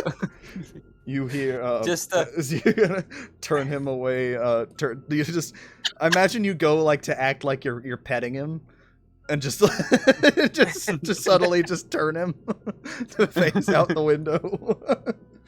'Cause, yeah, if he wants to stay, I guess he can stay. Pat, turn. I feel like he would say, "I can still see you." I'm still watching. He cannot stop me. As you guys are following, Alright. what would you like to do? Yeah. What's the I'd have to defer to the driver here. How are we going to stop him? You said you had a few ideas. We're gonna have to get ahead of them. If we can get ahead of them even so slightly, what we can do is I can cast a force spell to just kind of cause them to veer into the sidewalk. You know, just like a ditch, because you guys are at this Yes. point. Tree right Are, there. you guys at this point are on. There's a tree right there. No. Oh no. You guys are on like a back roads at this point, as you guys have been kind of following. Yeah. There's a few people that are I guess I say a few. You know what? No, this is an empty back roads with each of you. Normally, I will state to people watching, I normally don't roll. If any, I'm supposed to never roll. I do those so I can decide things sometimes, because making my own choices is difficult, and the whole point of this game is rolling dice. So 5. I like it. So, but yeah, so there it is very clear. It seems to just be the two of you guys on this road. So, what would you guys are wanting to try to get ahead of them? You say, Serafin? Yeah, so we can try to get ahead of them, and I can kind of try to knock their car like slightly into the ditch, make it look like there was just a freak. We're trying not to hurt them, Pace. But try not to hurt. It's just Make it look like there was just like a freak gust of wind, or like they hit something on the road and just skidded and lost control. If they don't get to the campsite, you know, we can avoid the problem. And instead of using them as bait, we could be the bait ourselves. That way we kind of, you know, prevent one tragedy and still manage to catch the thing off guard. okay. Sure. You guys think? All right, cool. So, All right, so I guess. what I am going to ask of you in this particular instance is going to go ahead and, for starters, no, you know what? We'll just go ahead and do the use magic. I imagine it's not super hard to be able to around Well, in them. his car, Yeah. it might be. What's in this car? Yeah, that's true. in my World War II Beetle, yeah. To circumvent having Give to him do a two mean look. separate rolls, like two separate rolls for the same thing, same character, I will go ahead and just have you roll a use magic for me, please. Okay. We'll see how this goes with this use magic roll. May I go ahead and use like? Oh, that's right. like a You guys fate? have, you do have fate on the board. Currently 2 Yeah. passed, which gives you a +1 to your roll. 1, the harm thing isn't really good in this circumstance, or you have a future, which gives you an additional d6 to your roll. Which one would you like to use? I will like to use the future, if I may. Go ahead and use 1 future. This future was given granted to us by Kawhi Poltergeist. So thank you, Kawhi, for donating this Thank you. to us. So you're going to use a future, which will give you an extra d6 to this roll of use magic. He knows it well, future Okay. is. He knows who the future. So as I'm pulling ahead, I will grab my focus from my pocket. Yeah, you pull out your pen. This nice. Pull out my pen. Nice. I imagine it's like an antique wooden like fountain pen almost. Yeah. Okay. And just kind of like start circling in the air, just kind of like gathering the mystical energies. Mm-hmm. And as we're far enough away, I rolled an 11. Okay. Plus weird, right? Yeah, that is plus weird, yes. Okay, so that would be an 11 plus 2, so that is a 13. Nice. Okay, So I say Ventus Servitas. As you are casting your magic, you send it in front of them with a gust of wind. What effect would you like to use? There are different effects on use magic. This one in particular was a full success. For those of you who do not know about the game, this was what is referred to as a full success, which means he did it without any issues at all. He gets to choose an effect, being either inflicting harm, enchanting a weapon, do one thing that is beyond human limitations, bar a place or portal to a specific person or type of creature, trap a specific person, minion or monster, banish a spirit, summon a monster into the world, communicate with something that you don't have a language with, observe another place or time, or heal one harm from an injury, or cure a disease, or neutralize a poison. Hold him up. I could have done that last time. For those of you, This entire time I could have been healing I could myself. have healed myself. For those of you who don't know, that is that happened during a Patreon exclusive, a Patreon exclusive episode, a two-parter of our session 0, which will be up in the our Patreon link is going to be in the description of the video once this goes live, and yeah, so if you guys want to check that out to watch that episode, we will see that. But for starters, we're going to go ahead and go with what the effect you want to do for this particular one. Let's see. I think that trapping a specific person, minion, or monster would work. Basically, because what I'm trying to do is I'm trying to impede their forward process. So by knocking their vehicle, I imagine I'm kind of like trapping them in place. That makes sense to me. Yeah. Okay, so what we are going to do... real quick, I am posting the link to that as well in the chat if those of you who want to go check it out, just to have that there. Okay, so you are going to cast your magic to try to trap a specific person, minion, or monster. As you send the magic towards them, essentially what happens is he's kind of just driving. You see that Billy is driving with like the whole one-arm situation, trying to be all cool. Got his arm around the girl next to him. As after you pass, you're kind of like twirling your pen, I imagine, and it kind of sends out the magic into the tire. Because of how well you rolled, they're not going to notice it. But as they pass, you see that kind of, as the gust shoots out, it hits one of the tires of theirs, and it kind of he's able to catch himself. Luckily, again, because of the roll, the good roll, I'm going to make it to where there's not a negative thing that happens with this, so they don't crash. But the tire pops, and they immediately try to like stop and kind of eventually stop and catch themselves in this ditch on the side of the road. Are you guys stopping, or are you going to keep going? I will ask. I mean, if you're asking me, I'm gonna laugh while we drive by, but that's totally up to the driver. I mean, haha. So they don't hit us then. No, you are going across, like, on the left, sorry, I keep hitting my mic. You're going on the left side of the road, basically through the pass lane. Cool. And as you're doing that, you kind of send out the magic that hits the tire and sends them off into the ditch. No crash. Excuse me. No crash, just them kind of tire going flat and them slowly pulling off into the ditch. In my mind, that's mission accomplished. The victims are now not going to be face-to-face with the object of their murder. Mm-hmm. So I'm going to say we keep going. Okay. You guys pass. I think we should... Yeah. Guys begin... Oh, no, you're fine. It is at this point about 4 o'clock-ish. as the time of this happening, you guys head off past them. You see in the rear view mirror of the road just before you guys kind of coast over. I guess I should say, where do you guys plan on going?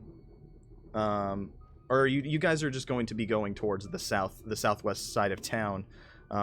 But we will try to figure out how you guys get to the exact place here in a moment. But as you see them, as you guys coast over the last hill, as they disappear out of view, you guys see as Billy's kind of getting out of the car, doing the whole like hands up in the air, like what the hell?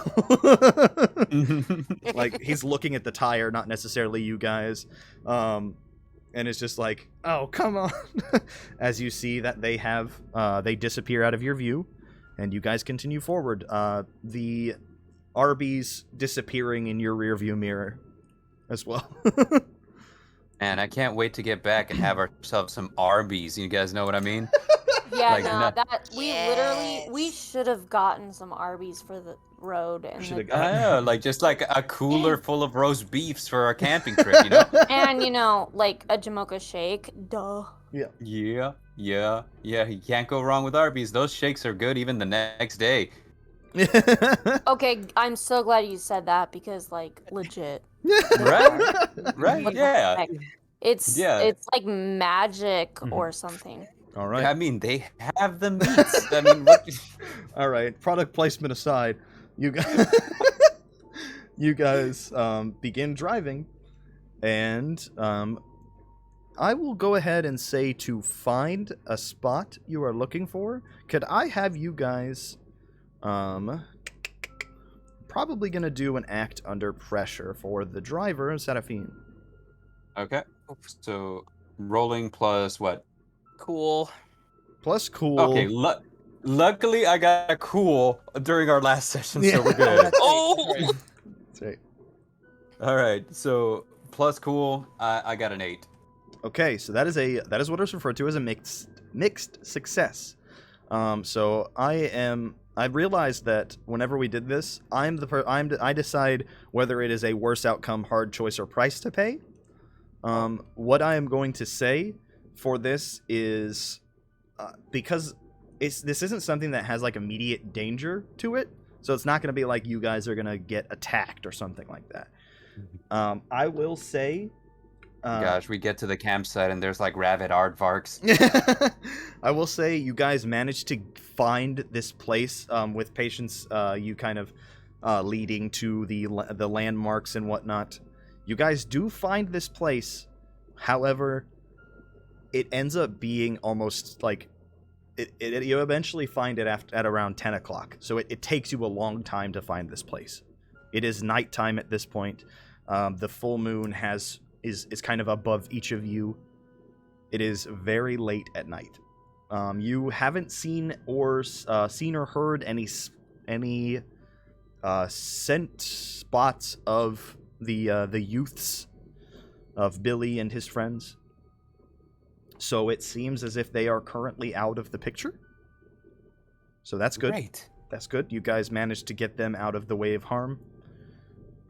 But you do eventually come upon this campsite. I apologize, everybody. I'm stumbling over my words. But you guys come upon this campsite, and it looks like the same plot. None of the tents are up, of course, because no tents are here.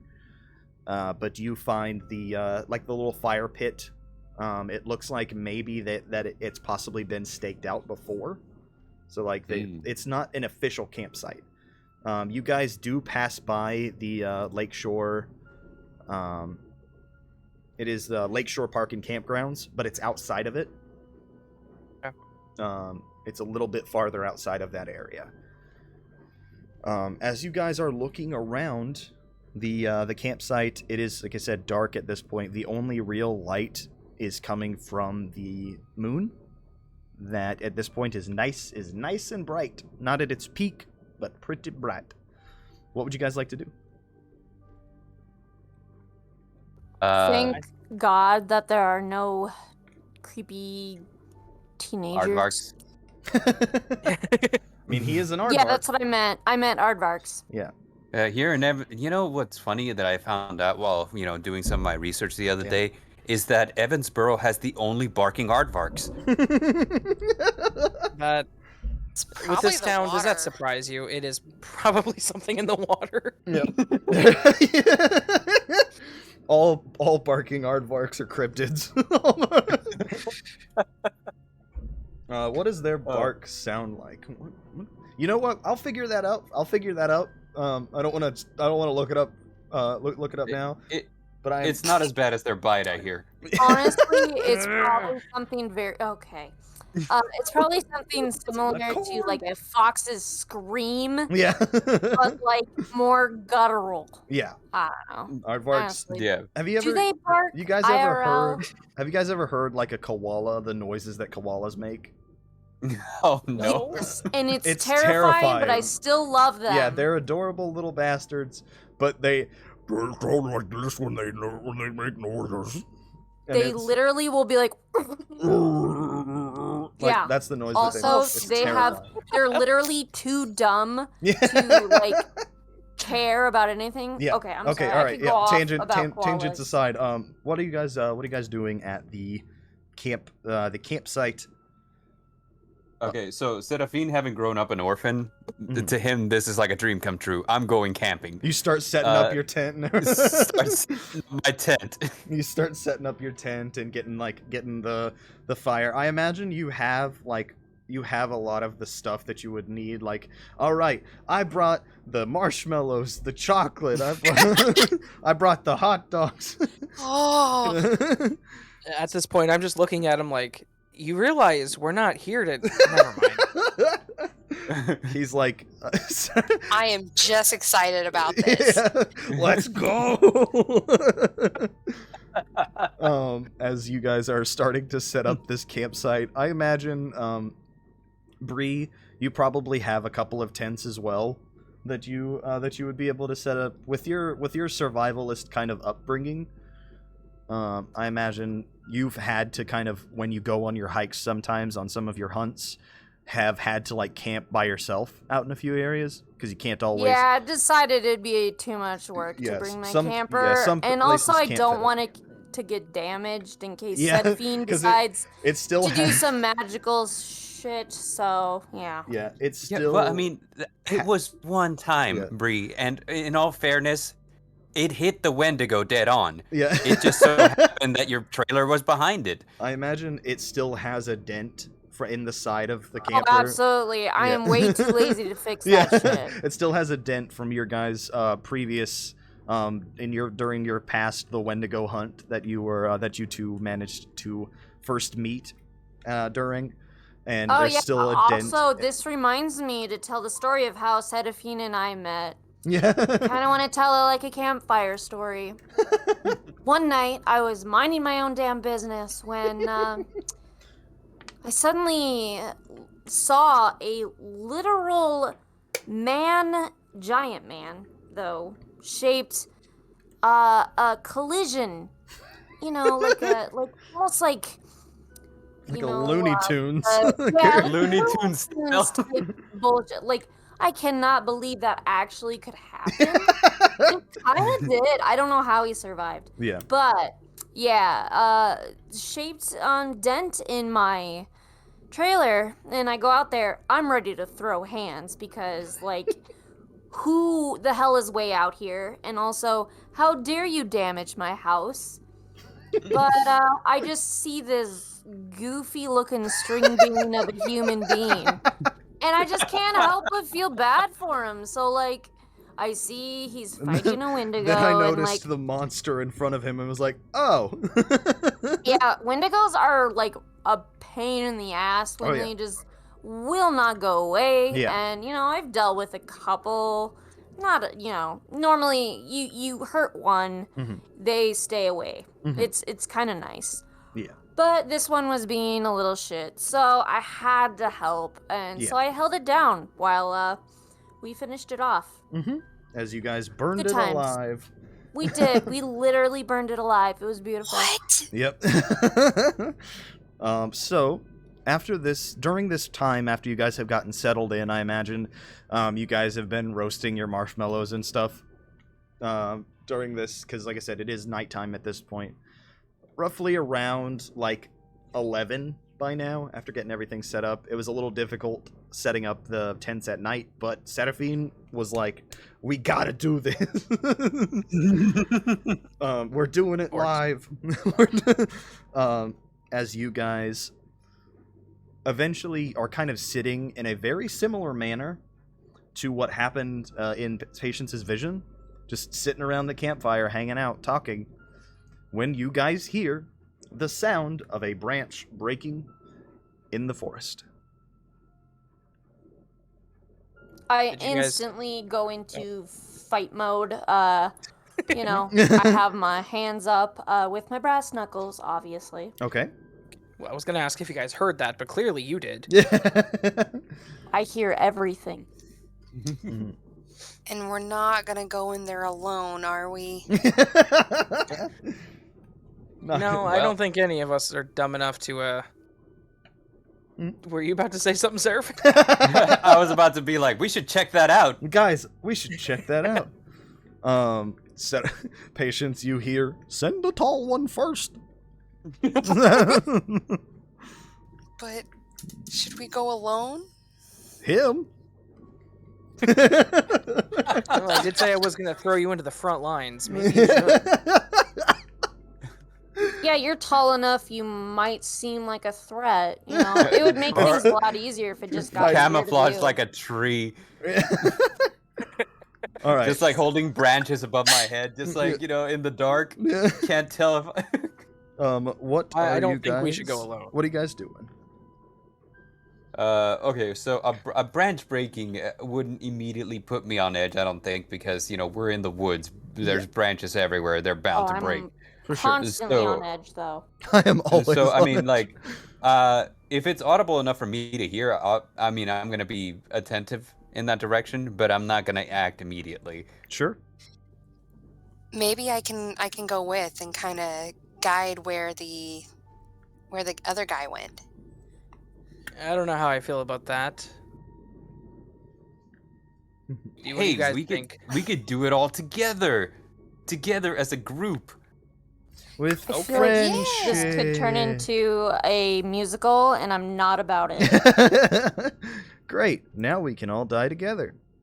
Well, All right. with that said, Bree, I say some into the woods we branches. go. Let's go. All right. All right, so I guess guess the way that I don't know. I think I would choose to go first. That way, you know, like keeping Patience and Raven behind us in the off chance that we get attacked by something supernatural. Sure. I guess I would feel comfortable if Bree had like my 6. Okay. So And you've got You know, your just- brass. Of course, You've got of your course, brass I got knuckles you. on, Bree. Yes. Okay. Yes. Okay. So, Wait, before we go in, I would like to also read a bad situation. sure.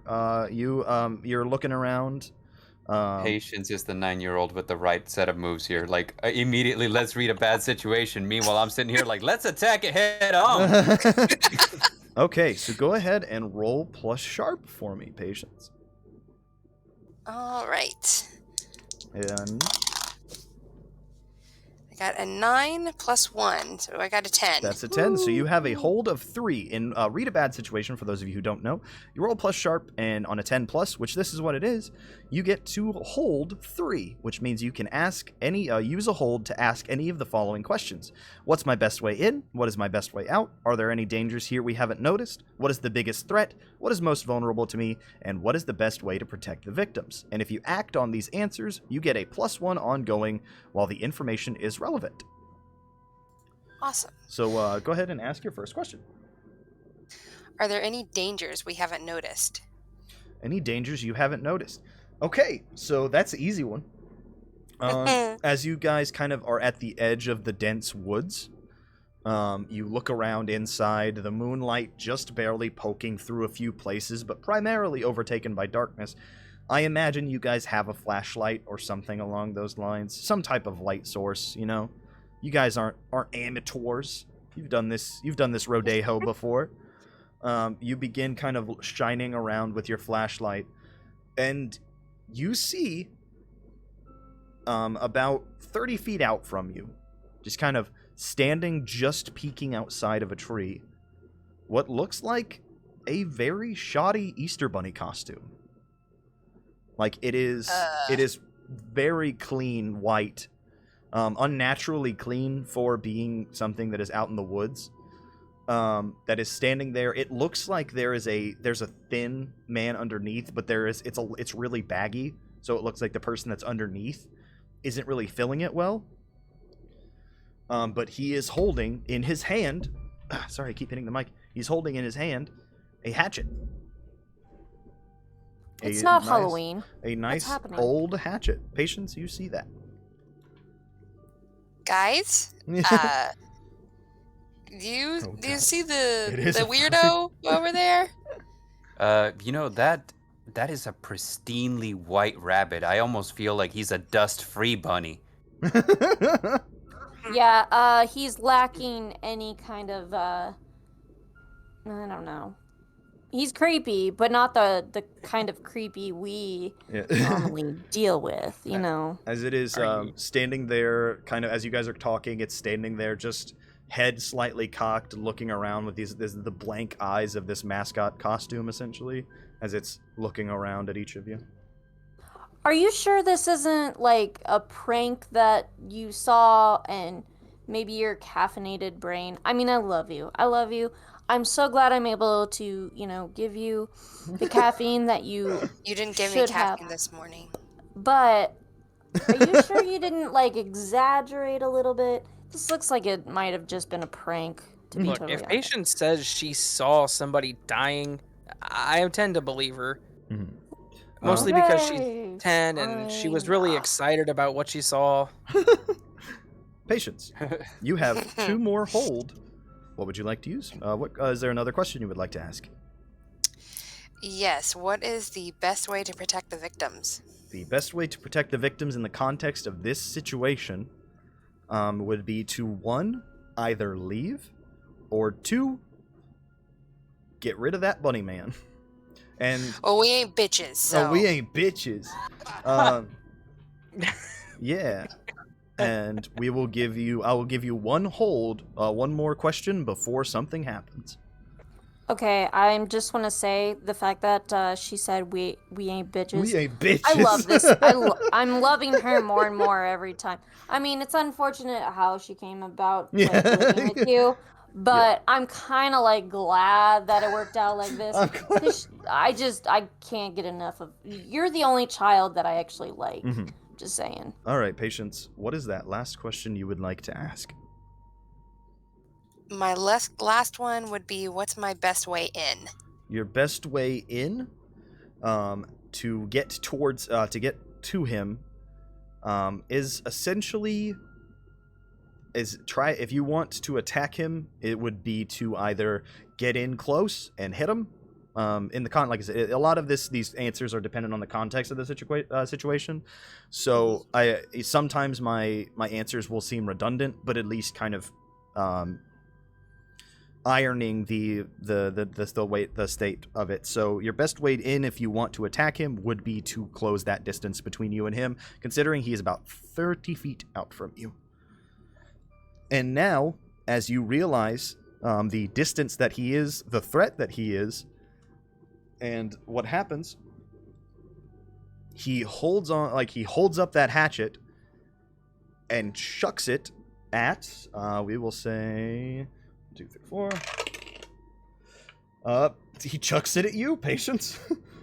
Son of a bitch. What are you doing? What do you do? Or I guess I'll say, I'll give somebody else an opportunity because I want to go through one at a time to see. There isn't really, in most role-playing games, there's an initiative system. Essentially, there isn't necessarily an initiative system. You guys just tell me what you want to do, and then I do. I'm kind of reactive to what you guys are doing. But I do like to make sure each person gets a turn to kind of do something. So, Serafin, Raven, or Fearsome, what would you guys like to do as Patience is getting a hatchet chucked at her? I would like to blast the hatchet away if I can using magic. Okay. I like that. Go ahead and use use magic. So roll plus weird. We've already gone over the effects that can happen with this. If you want, you do have fate on the board with 2 +1s and a future, which is the extra d6. I will hold on to those for later. Okay. Let's see. Rolling plus weird. That is an 8. Okay. So in this particular instance, this is what is called a mixed successes with magic. With using magic, you choose an effect and a glitch. So, which effect would you like to do, and choose which glitch you want to do. Now, remember, this game is more of like a narrative thing, so it's not necessarily like, oh, I wanna win. You know, what adds like the most appropriate, like to make it more interesting of a story is the best way whenever these questions are going. I will say. Let me see. You do want to, of course, kill the monster. Can I still throw in what I would like to do, even if maybe what Serafin does already kind of prevents the attack from happening? Can I also act?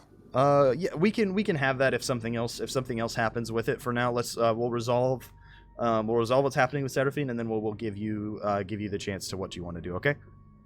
This is just to make sure everything is roaming. You, of course, I do want you to have a turn, but depending on what happens, we can of course give you something to do. You can choose what you want to do with it. What is the effect and the glitch you would want to use, Serafin? Okay, so I'm using my force spell, and I guess do one thing that is beyond human limitations, and that would be like to bring it to a full stop midair. Okay. And I guess the glitch is the effect is weakened. Okay, so what I will say then, what happens with that, I get in this particular instance, like a small move against what happens resolving with.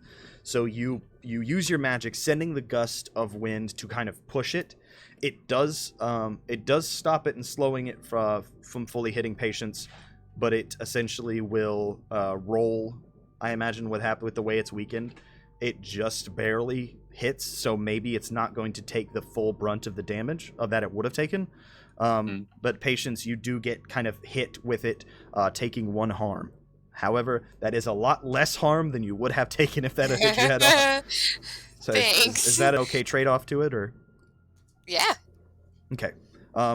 Unless there is Bree, what were you wanting to do? We will say there is the opportunity to do something else if you would like, as you see the wind that slows it down, but it's still moving its way towards patients. Yes, I would like to roll to protect someone. Okay. You have, in that case, we'll roll plus tough. Ah, crap. Right. You should have a high tough. You're a tough person, aren't you? Yeah. With my tough +2, I got 4. Oh, jeez. Okay, well, you get to mark an experience upside whenever you fail in Monster of the Week. One of my favorite traits about the game is when you fail, you get to mark an experience. As you learn from your mistakes.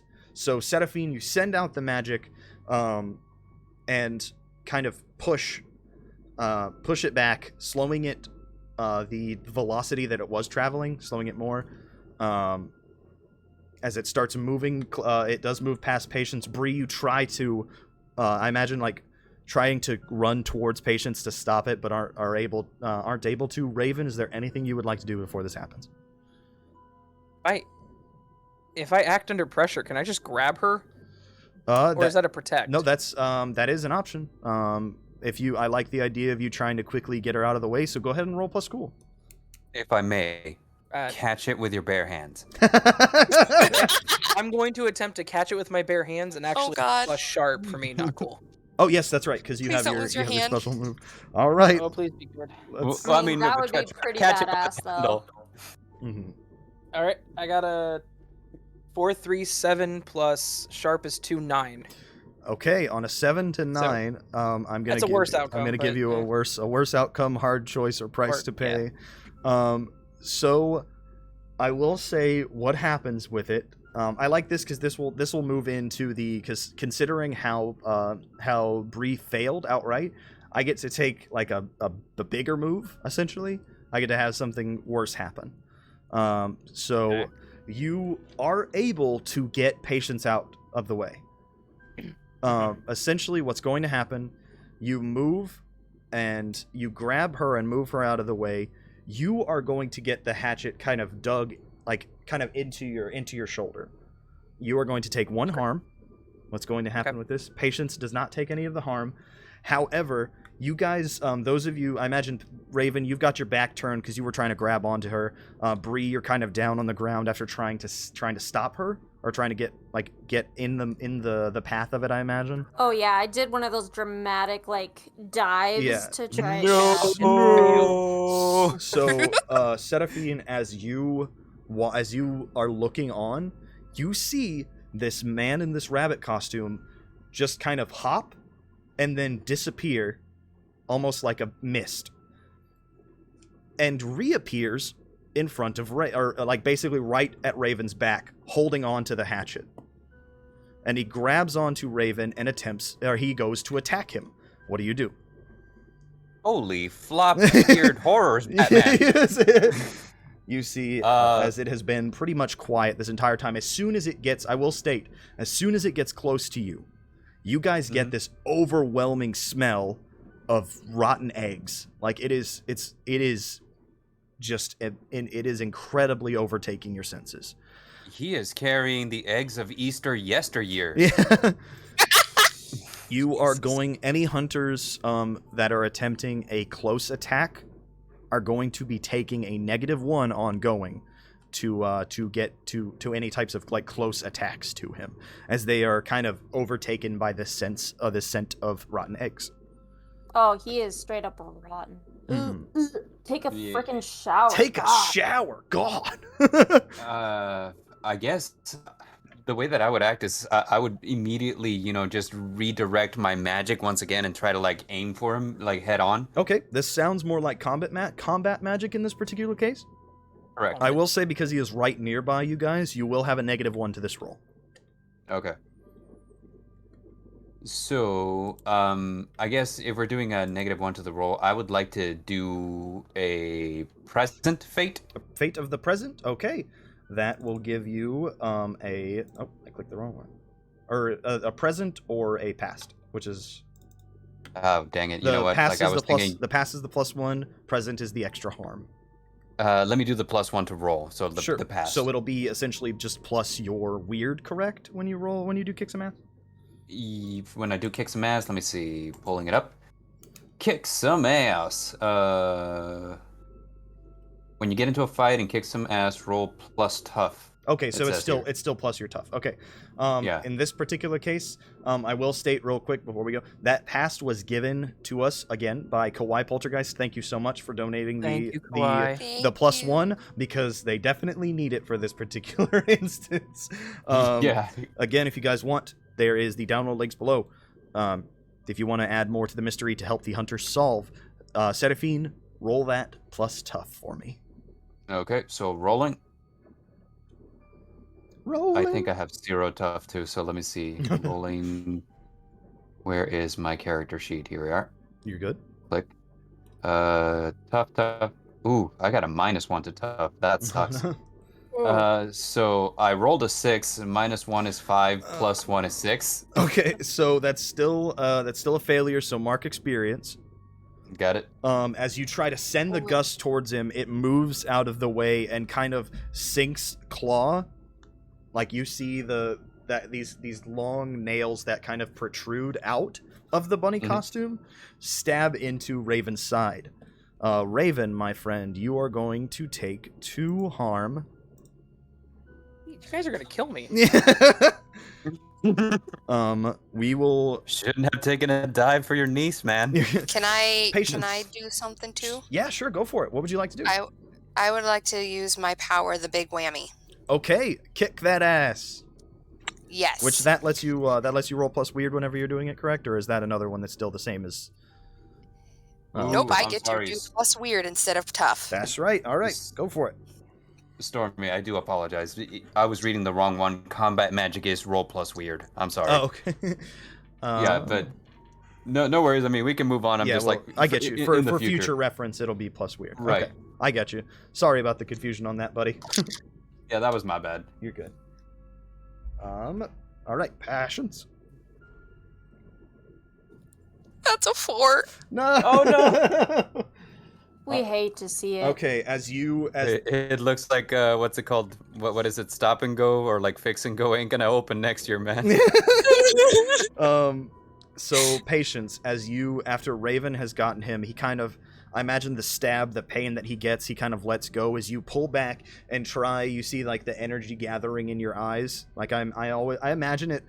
Part of me pictures this as like some fucking Super Saiyan shit that's happening with you, as your eyes like have this little like light that kind of glows from it.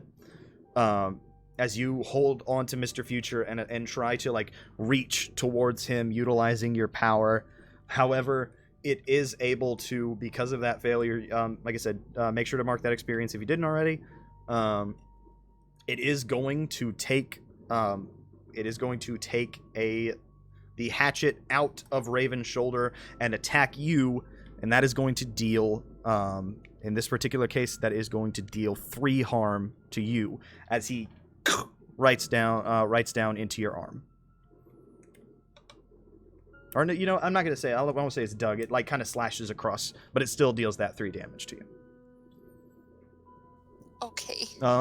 Bree, what would you like to do? Or unless Raven, you had an idea. Either one. I'm trying to think here. Like, I'm like, what the hell? I need to do something. Fuck. All right, Bree, do you got something, Bree? Yeah. Or? I know. I'm also like trying to think of. Okay. What to do. Whoever's got that first idea, let's go. You can cut off one of his feet. See how lucky he is then. I would like to roll for kick some ass. Okay, what are you wanting to do? I guess I should say, how do you want to kick his ass? Do you want to punch? Do you want to pull out your shotgun? Do you want to pull out your crowbar? What you got? Ooh. Grab him by the ears and shake him like a rug. I'm trying to think. I don't have it written down. Does my crowbar do how much damage? The crowbar, it should have. Let me double check real quick in here. Your signature weapon, the specialist weapon, essentially does 1 harm, unless it is a specific item against your favored enemy, which I guess your favored enemy in this case is Fae, your prey, as it is called. Yep. But from what you know, this is primarily more than likely going to deal the 1 harm because you don't exactly know what this is. But you can still use it if you would like. It's whichever you want. I'm gonna use my shotgun actually. Okay. So it is still a close weapon, so you still will have a -1 to this roll because of the scent as it is going over you. Oh my god. So you are going to roll a kick some ass for me, please.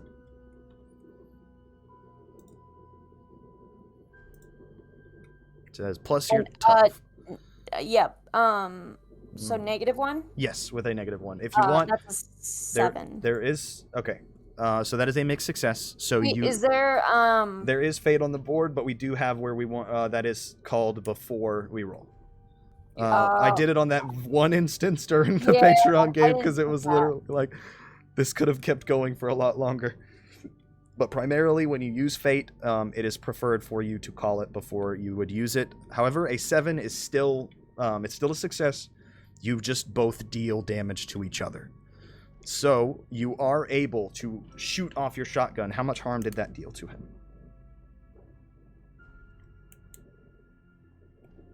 Hello? 3. Okay. 3 harm to the bunny man.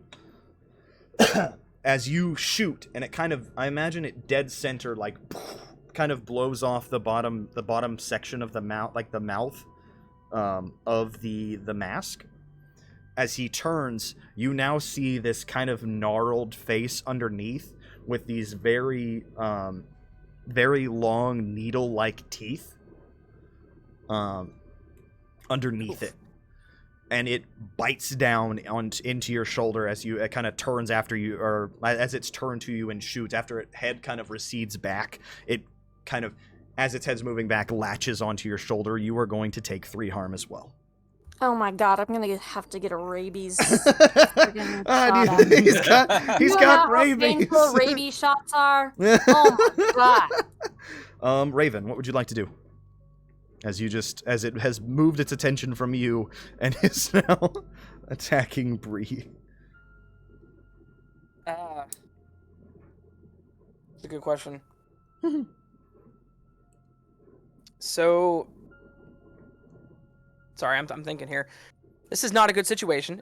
Trying to read it really in my head. Sure. Well, you would like to read a bad situation, so go ahead. Oh no, that was me okay. saying. I'm just trying to like. Okay, read, I get you. sorry, Okay. read my options. I apologize. No, you're I fine. used a bad word in that sentence. Yeah, I would like to read a situation that is bad. Wet. No, what would you like to do about it? As we're all dying, I'm just staring at him. It is something that could still be done within the context of the game if you would like. You can literally do any of these rolls that are here, and it is something that can can be done. While he's thinking, I did want to ask, if possible, Sure. whenever the experience is full, do we do that at the end? If you have an idea for something during the session that you want to take, that's fine. Cool. If you don't, then we can wait till the end to do that. That's also acceptable. Okay, perfect. I've done that before in past games where literally the level up that I took during a game saved us in the encounter, because it was something that like I found during the fight that pertained. I was like, fuck, this would be great, let's do it now. So I always like to give that option to my players if they have that. Raven, what you got? So, I don't know. I'm like really bothered here. You're fine. Because obviously we're fighting it, trying to take it down. Part of me is also like, I feel like I need to get Patience and me out of there, at least her. Mm-hmm. But I guess I'm gonna go for a kick some ass. Try to attack it. I'll try to join the fight. Okay. What are you using? I guess I could use my flamethrower. I'm just burn it down, he said. Burn it and down. Flamethrower. As he pulls the flamethrower, Mr. Future like, yes. I'm bleeding out and just in amazement. All right, Raven, roll that plus tough, unless you roll something different depending on your class. I've just realized something, and I do apologize to the people who this has caused a failure for. I very much apologize because I'm dumb. You guys get the +1 ongoing since Patience read a bad situation, acting on it. So the negative, it's no longer a -1. It is just like you guys just roll as normal now. I apologize so much. I just realized that after reading. I'm a bad GM. I'm sorry. I'm a bad keeper. What you got? Okay, I'm gonna roll now. I haven't rolled yet. Yes, do that. Kick some ass. Come on. Do it Something now. good, please. Come on. Please? Kill me. What are you waiting for? Fuck. Bunny Man just sounds like Schwarzenegger in my mind from now on. Yeah. Pulls its head back from Bree. Come on. So. Oh, you taste so different. Most humans taste. What you got, buddy?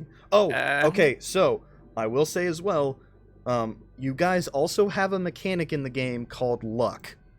That it is a finite resource that you have 1, 2, 3, 4, 5, 6, 7 options. You can use your luck to make your roll a 12 or take no harm from an injury. That is a source that doesn't refill. However, if you feel like a option is very important to use, like a move is like, okay, this is kind of going to turn the fate of battle. If I don't do this, then please feel free to use it. I'm not going to say don't, but that is perfectly an acceptable thing for you guys to use. So here's my thing. I think I'm going to go ahead and use it. Okay. I'm going to use 1 luck because I rolled a 5. Okay, so you don't You don't mark the experience. All right, I get that. But you do. Yeah. But you are going to succeed on this roll, because if you had failed, Bree would have been getting hit as well. Right. Well, I'm sitting here like that. That's not an okay roll. Okay. So you are like situating yourself. You're situating yourself with the flamethrower, and are like, "Fuck! I got to turn this way." So you get to the side where it's going to be like shooting on him, and then past the woods. You get to deal your harm to each other when you do a kick some ass roll, and you choose one extra effect when you roll a 10 plus. You gain advantage, take one forward, or give +1 forward to another hunter. You inflict terrible harm, you suffer less harm, or you force them where you want them.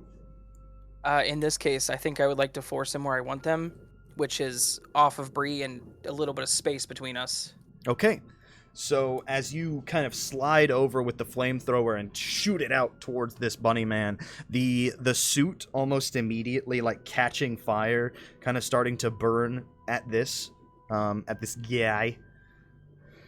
He's holding the hatchet in his hand as he's kind of violently swinging back and forth as he's on fire. You are going to take 2 harm. Oh, no, I need to get out of there. However, he also takes the harm from the flamethrower. How much is that? 3. 3 more harm. 1, 2, 3.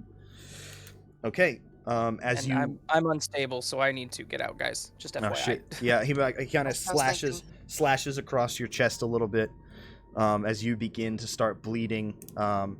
What is going to happen in this particular instance? After this, he is pushed back. Serafin, or Patience. I don't. No, yeah, we'll do Serafin now. What would you like to do? Okay, so he's pushed him far enough away, right? Yeah, his suit is kind of catching fire at this point. He's pushed back. You see the needle-like teeth that are covered in blood, the hatchet that has blood along it as well. Okay, I am gonna go with my move, go big or go home. Okay. When you must use magic as a requirement for big magic. Oh no, never mind. That's Sure. When you must use magic as a requirement for big magic, take +1 on ongoing no. So not that. Okay. So we're gonna what is the best way to do this? Forensic divination isn't gonna help. Mm-hmm. So and we are. If there is something that I will state, if there is something that you want to do, say even example you want to use your like you want to try to use magic, or you're wanting to do something. It doesn't necessarily like doing something at a distance. That's not necessarily like a kick some ass kind of roll. You can do that by using act under pressure without dealing the harm. I want to say that as well. You can do things without necessarily. You can deal damage without having to be super like close in a kick some ass kind of roll. Got it. So let me see here. So if there's an idea that you have, feel free to go with it, and we will see what we want to, what role what appropriate role that would be. Okay. So we're here standing face to face with it. He's on fire, swinging around with this little kind of screech, almost like a spider like a spider on fire. I would like to fan the flames. I can use my wind spell to see if I can like just make the fire burn extra hot. Okay. Feed it some extra oxygen. Okay. So what I'm going to do in this particular instance is I will have you. We'll have you go ahead and act under pressure for me, actually. Or what? No, I'll let you use magic. Okay. For this one, I know we got a finite resource, but I want to use my luck on this one. Okay. Yeah. All right. So like, you get. I feel like too many people are too hurt. I gotta move. All right. So you've got that 10 plus, rolling plus weird. What would you like to do? Or what's the effect that you want? All right, so I'm gonna use my wind magic and basically just kind of create a vortex of air, like Avatar: The Last Airbender style around it, okay. So that it's trapped within this vortex, and just try to force the extra oxygen to make the flame burn hotter and a lot a lot more. So less campfire temperature, more Yeah. like furnace temperature. I You know, got you, just like like a- really combust. Yeah, like when a forge is going and having the wind blowing through it. I get you. Okay. Right. What would fire if you were under the effects of using fire magic in Mhm. or I guess does your combat magic have damage that it deals with the wind? Let's see. With the wind, add +1 harm forceful to base or +1 armor to a wall. Okay. What I will do is you are going to get the harm as well as an extra 2 harm because of the situation that's going on. You are fanning these flames, and that is 2 more harm. As you begin fanning these flames, utilizing your magic, is there a magic word you want to say? Let's see. Let's see. Fire, fire, burning bright. Turn this rabbit into ash tonight. As you holding your pen begin kind of moving it around like a wand, creating this typhoon of air that swoops around and begins kind of surrounding this. I imagine what's happening with it is barring it, or it's trapping it for the moment. Mm-hmm. So it is currently surrounded by wind as the fire is beginning to kind of burn away this suit. Or some of it's starting to kind of singe on and melt onto the skin of this creature. Patience, what would you like to do? I will give, since you were in that next in line, I believe. Or it might have been Patience, Bree. grab the marshmallows. We'll go with Bree after this. Or unless somebody Bree. else has an idea that they would want to do. If you saw the server, Bree's currently Working on something. Let me real quick. sorry for the delay, guys. Yeah, sorry about that. A lot of stuff that happens in real time. Because life. Okay, well, we'll go with Patience then for now.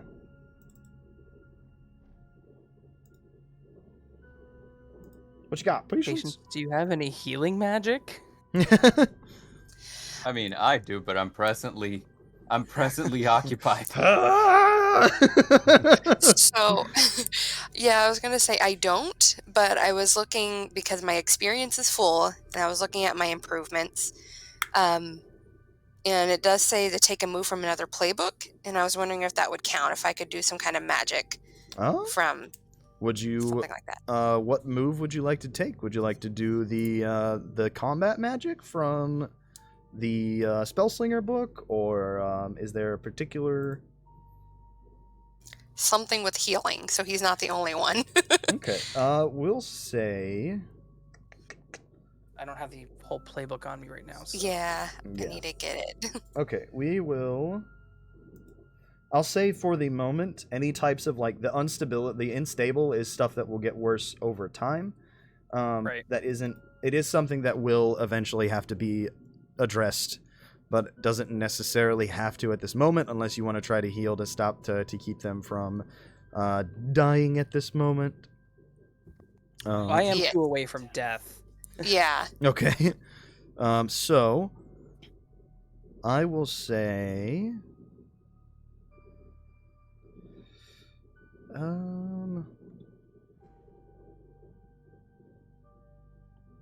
shoot.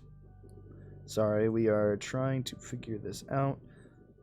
I was gonna say who has healing, but I need to download the whole book. I just have my page. Oh wait, I think I know which one Yeah. might be able to do this. Let me go up real quick to there it is. Okay, the divine.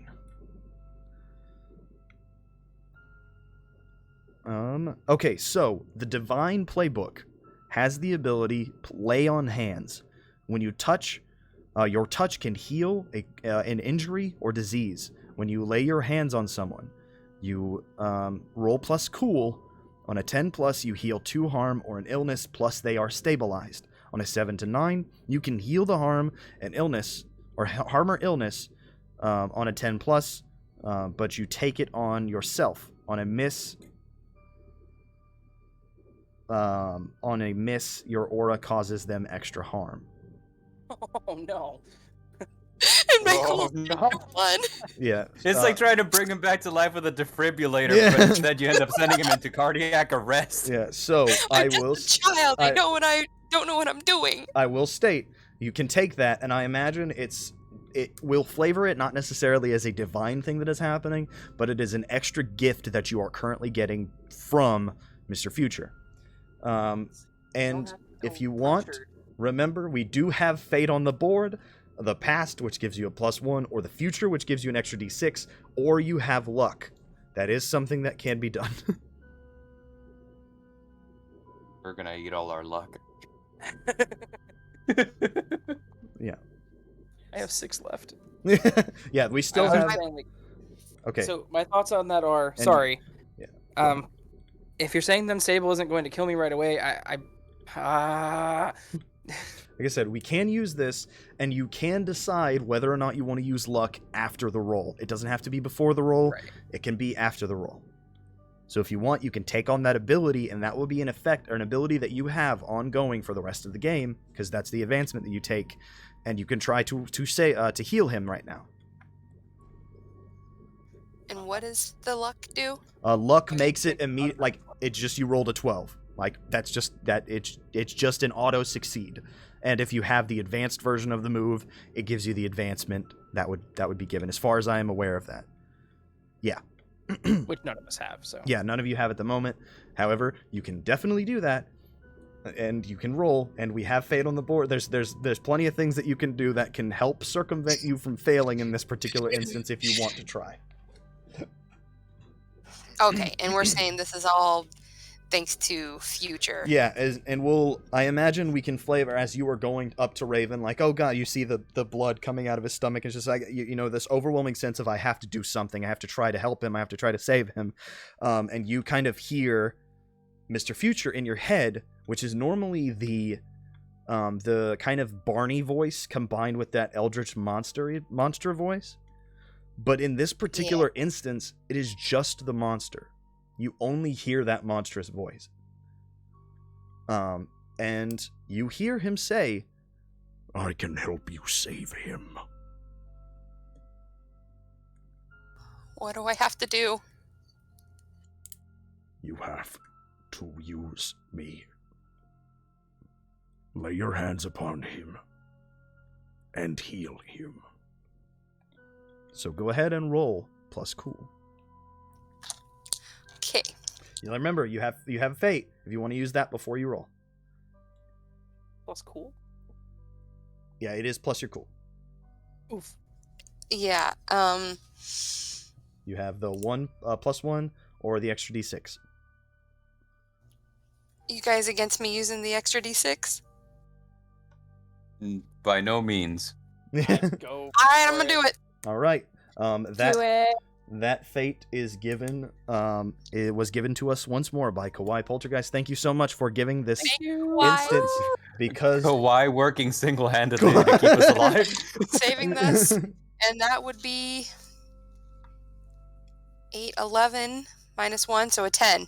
Okay, so on a 10+, you heal 2 harm, plus they are stabilized. Yes! So Raven, as you patients feel this energy that is coming directly from Mr. Future. Normally the energy, or in most cases as you do, when you take your magic, you feel it coming from him as the source.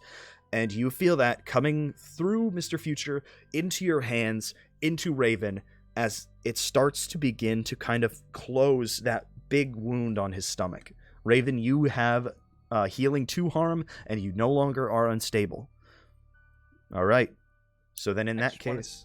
yes, go ahead. I feel like Mr. Future then says, I get to kill him, not this guy. Yeah. He comes back to the Barney voice, and it's just, it's not his time yet. I'm not letting anybody else steal my kills. All right. Perfect. In that case, Bree, are you back with us?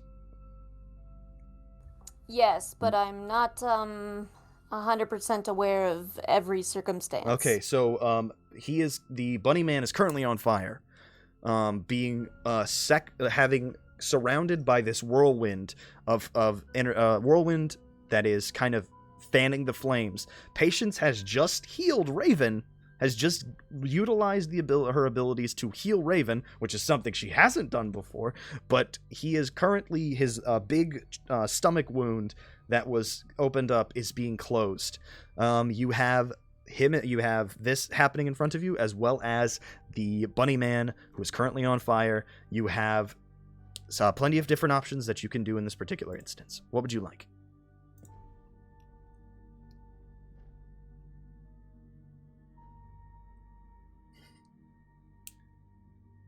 Hello? Yeah, there you- sorry. I'm trying to think. And you're good. And remember, Can I did say earlier, if there is something that you want to do that's not necessarily like getting up into him with like a fight, if you want to try to do something, you can, and I will add the appropriate roll dependent on that. Well, I was trying to think of something that is a little bit different. And I'm wondering if reading a bad situation type of thing would be something, because based on what I've heard, we're not doing that great. I will maybe say, getting an understanding of what's going on. We've beat the hell out of him to some extent. I will say, Right. what has happened, Okay. I want to give you guys this. I will give you this little tidbit of information. What is currently happening, you guys have been damaging him. He is taking damage, but it doesn't seem like any of the things that you are doing is able to, like, is dealing this final blow, as he is still standing, but is currently trying to, like, he's just on fire, you know. Even if you're unable to be killed by fire, you're still on fire.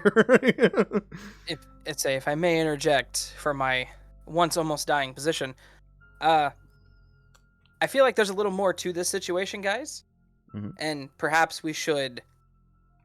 There's no shame in retreating potentially to figure out what to do. Yeah. Oh, come on. There is I don't ever want to railroad a player into like their turn. I do want to say that there is a way for you to figure out what can hurt this creature. Because each monster has their own weakness, and there are ways and resources available in this area for you to be able to hurt them.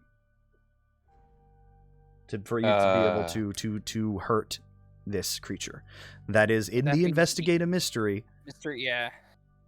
I guess I don't want to push you guys towards it. I know this is a new game for each of you guys, but this you do have enough context in this situation to be able to figure out what could hurt him. Yeah, I was kind of like trying to figure out if poison cats. Yeah, when I said read about, I sometimes get those two mixed up. Oh, you're fine. You're fine. Because they, yeah. I'd like to say, Bree, punch him through the fire quickly. I mean, can I? May I? No. Alcohol punch. Please don't hurt yourself. I would like to.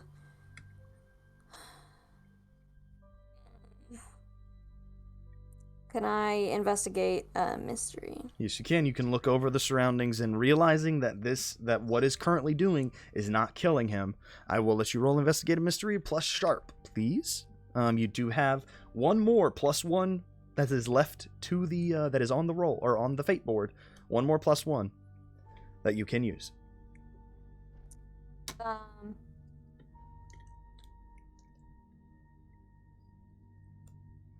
Okay, hold on. And this doesn't have any types of Yeah, I was noticing that. I will say what I'm going to give as well. You do have a +1 by acting on essentially the biggest threat, the read a bad situation that Patience gave earlier. I will say that still applies for this encounter. Due to this being you trying to figure out what's going on with the biggest threat and what's the best way to protect the victims, being, hey, we gotta kill this guy. So go ahead and roll your 2d6 plus sharp. And plus +1 unless you use a fate. Well, yeah, I don't know. Should I use the +1, guys? It's up to you. Probably. Well, So, with all respect, I think the main thing we're asking is what can hurt it, right? Yeah, that's what I'm thinking. You only need a 7 through 9 for that. Yeah, I think I'll be all right without it. So you just 'Cause have I their don't. plus your sharp Sorry. plus 1. Oh, you're fine. No, you're good. You're good, Raven. Oh no. What you got? I got a 7. Okay. All right. That's success. That is though. enough. That Ooh, is I thought for a second, and then I was like, oh wait, I can add one. That is enough to get that hold 1, which you can ask one of the questions on the following list. What happened here? What sort of creature is it? What can it do? What can hurt it? Where did it go? What was it going to do? And what is being concealed here? What can hurt it? So, there are what I will say during this chaos that is currently happening as he is on fire. You have kind of recalling. I imagine there's a bunch, like the whirlwind is gathering a bunch of supplies. A bunch of different like camping supplies that have been loose. And one of the things that that is getting swirled up in it is like your guys' skillet, like a camp skillet, as it kind of swirls around and kind of hits onto the side of the face of the bunny man. And as it does, you notice that it starts to burn and melt. Iron. What is the thing that's weak to iron? Serafin? What's weak to iron? Fairies. What's weak? That sounds like a fae to me. It does sound like a fae. Oh, crap. That sounds like a fae to me. Oh, Fairies are weak to iron shit. I'ma back up.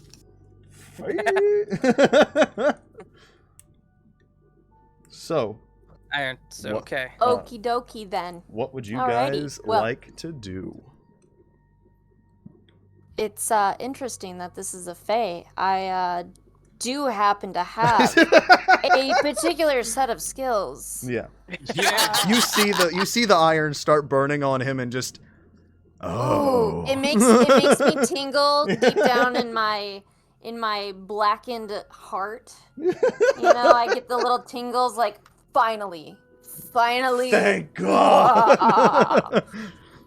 This boy's about to get get- the Jason Todd treatment. Boss, I'll tell you what. I tell This you bunny what. man is in trouble. Would you? What? I'd like to picture that, like watching Bree just like slowly get like that, like the dilated pupils, just like the cat in attack mode, like, her hackles raised. I'm just kind of like backing up, like, okay, pull in the fire back, pull in the fire back. As Slowly you see, getting this like shit-eating grin on my face as right, I Bree. realize what's happening. Just All right, Bree, what you got? Alrighty, I would like to kick some ass. Okay, you have a That's my thing. we have a flat roll because the -1 and +1 are going to cancel out each other. So go ahead and roll plus tough for me. With that, kick some ass. I'm guessing you pull out your crowbar. Abso-fucking-lutely. Okay, imagine you just kind of pull it off of like the back. I have a 10. You got a 10. So you get to deal your harm to each other and add 1 extra effect. What would you like that extra effect to be? You can gain advantage, +1 forward, or give a +1 forward to another hunter. You inflict terrible harm, or you suffer less harm, or you force them where you want them. Okay, since I was, let's see. You do have I realized if you haven't already, you do have a 1 armor to yourself. So any of the damage that you had taken previously, which I believe was 3 earlier when you got bit. Okay, yep. Yeah, would have only been 2. Make sure to remember armor if you guys ever have that. Where do we know if we have armor? It's typically in gear or special abilities, like your special moves. Oh, well then never mind. Okay. I got you. I would like to stand between the inevitable violence and patience and just be like, okay, we're about to go we're about to witness the Godfather 1972 Sonny Corleone on Carlo Rizzi. You don't want to look at that. So what is that extra effect that you would like to do, Bree? Okay, hold on. So let me think.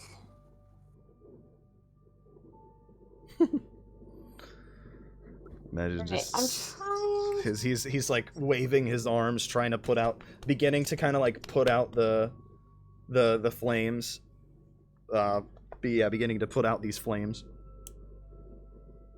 If I may, you should approach him while saying, "What's up, Doc?" Damn it, Serafin! Shut up. Forget. What is up, Doc? You know, What's just like shaking with excitement. Doc. All right. So. I hear it's rabbit season. All right. Okay, You are going to deal 4 harm to him.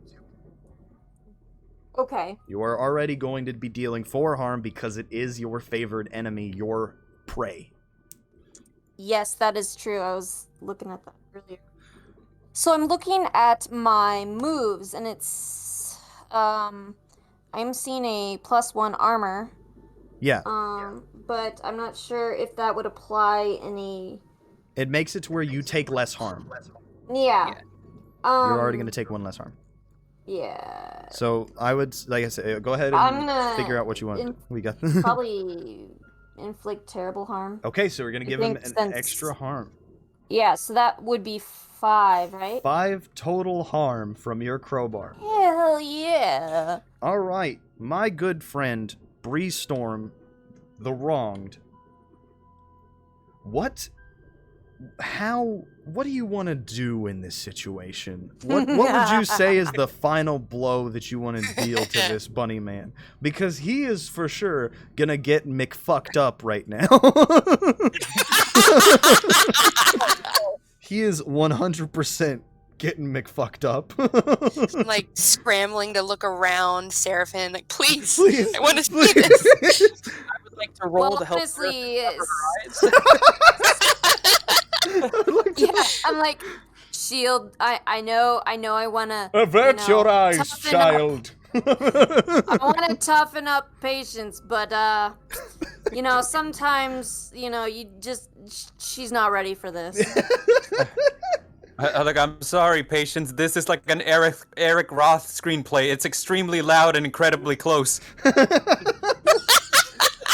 All right, what you got, Bree? And honestly, What you doing? Serafin did steal. I was gonna say it's rabbit season. We could say that. We could say that's what Bree says. I'm absolute. It's always rabbit season. What's apparently, up, but, Doc? Looks like yeah, it's rabbit season. I'm gonna just take out my wrought iron crowbar and be a little creepy and just sniff it, be like, this smells like iron. And Do you just, like the anime move and just lick it? Like, yeah. delicious iron. Look at this. Gotta love the taste of iron. Nom, nom, nom, nom, nom. Tastes like frickin' justice. Tastes like and justice. A world of hurt. Tastes and like I just retribution. tastes like wonderful, wonderful revenge. And I proceed to strike my best golf pose, in which I get ready and even Yeah. and I go forearm and I uppercut him with my crowbar. As you swing your crowbar, it goes kind of like doing this golf swing to it with the curve of the crowbar coming up and just absolutely straight through the jaw of this creature, like through this the where the bunny mask had been blown off before by your shotgun. Through up into his mouth, sending the teeth like shattering against each other, and through the top of the head of the bunny mask, as it begins this wound that you have caused underneath it starts, like you begin to hear this sizzling and burning on this creature that can only let out these very like muffled screams as this screeches that is completely filled with like this gurgling of its own blood as it begins to kind of melt underneath it and starts to like flail and fall limp. You are going to take 2 harm as it's kind of like violently swinging around its hatchet, trying to she do it again. And as you so you will take in this case 1 harm because of your armor. I'm just gonna say I saw a tooth hit the ground and I picked it up because I like trophies. As you girl. after the swinging kind of continues, I imagine part of me here like imagines Fearsome like holding it up like after it's got it hooked, like kind of turning it around, holding under it, just going shh, as it eventually like its arms go limp and its body goes limp and kind of falls down to the ground, dropping the hatchet that was in its hands, and just. You guys have killed the bunny man. Yeah.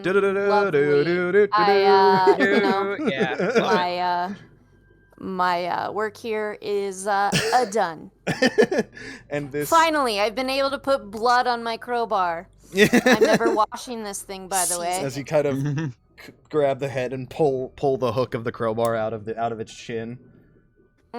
First blood. I'm going to make sure that this thing will never touch water. I'm sorry, Kawhi. My Streamlabs bot is just, hey, stop using foul language. leave him alone, Streamlabs. Sorry. Oh yeah, Mr. Future was just like, I saw the whole damn thing. That was pretty cash money. Oh no! Yes. I'll have to describe He's giving it. like Patience the play-by-play. Yeah, I'll have to describe it to you Yes. in full detail later. Will you show me the vision later? Oh yeah, for sure, 100%. Yes. This is what? This kill was busting. Did you just say bussin'? Yeah, no, it's because Helix said bussin', and I thought that was fucking hilarious. All right, you guys. This kill was bussin'. This kill was. Mr. Future is literally evil. Okay. Mr. Future's evil. He says bussin'. He's clearly evil. So you have just slain the bunny man. Each of you, nobody is still unstable, correct? Correct. Okay. I am right underneath that. Yeah, me, Patience, and Bree all have 3 damage. Everybody is right at that cusp of having like all of you guys holding on to your wounds. Just, what do you guys do after you have the body? Like I said, it dropped limp to the ground, dropping the hatchet that was in his hand. That was the only thing that seemed to be there. The bunny suit, in most cases, like singed to the skin of this creature. Do we? I'm gonna consider it getting it stuffed, to be totally honest. Well, that answers my question. Let's taxidermy this bunny man. Let's get this bitch stuffed. Carry it around with you like a stuffed animal called Mr. Present. Mr. Present. Yeah. All right. Turn into a fursuit. Sorry. No, I saw. That was cool. I am going to become the furry. I mean, Like with his skin. All right.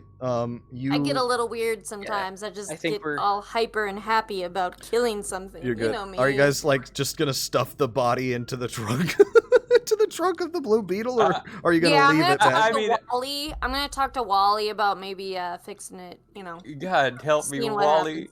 God. I'm Poor just, man. Want me to do I what? just gotta like. hey, all I got was a tooth. Can I have his foot at least?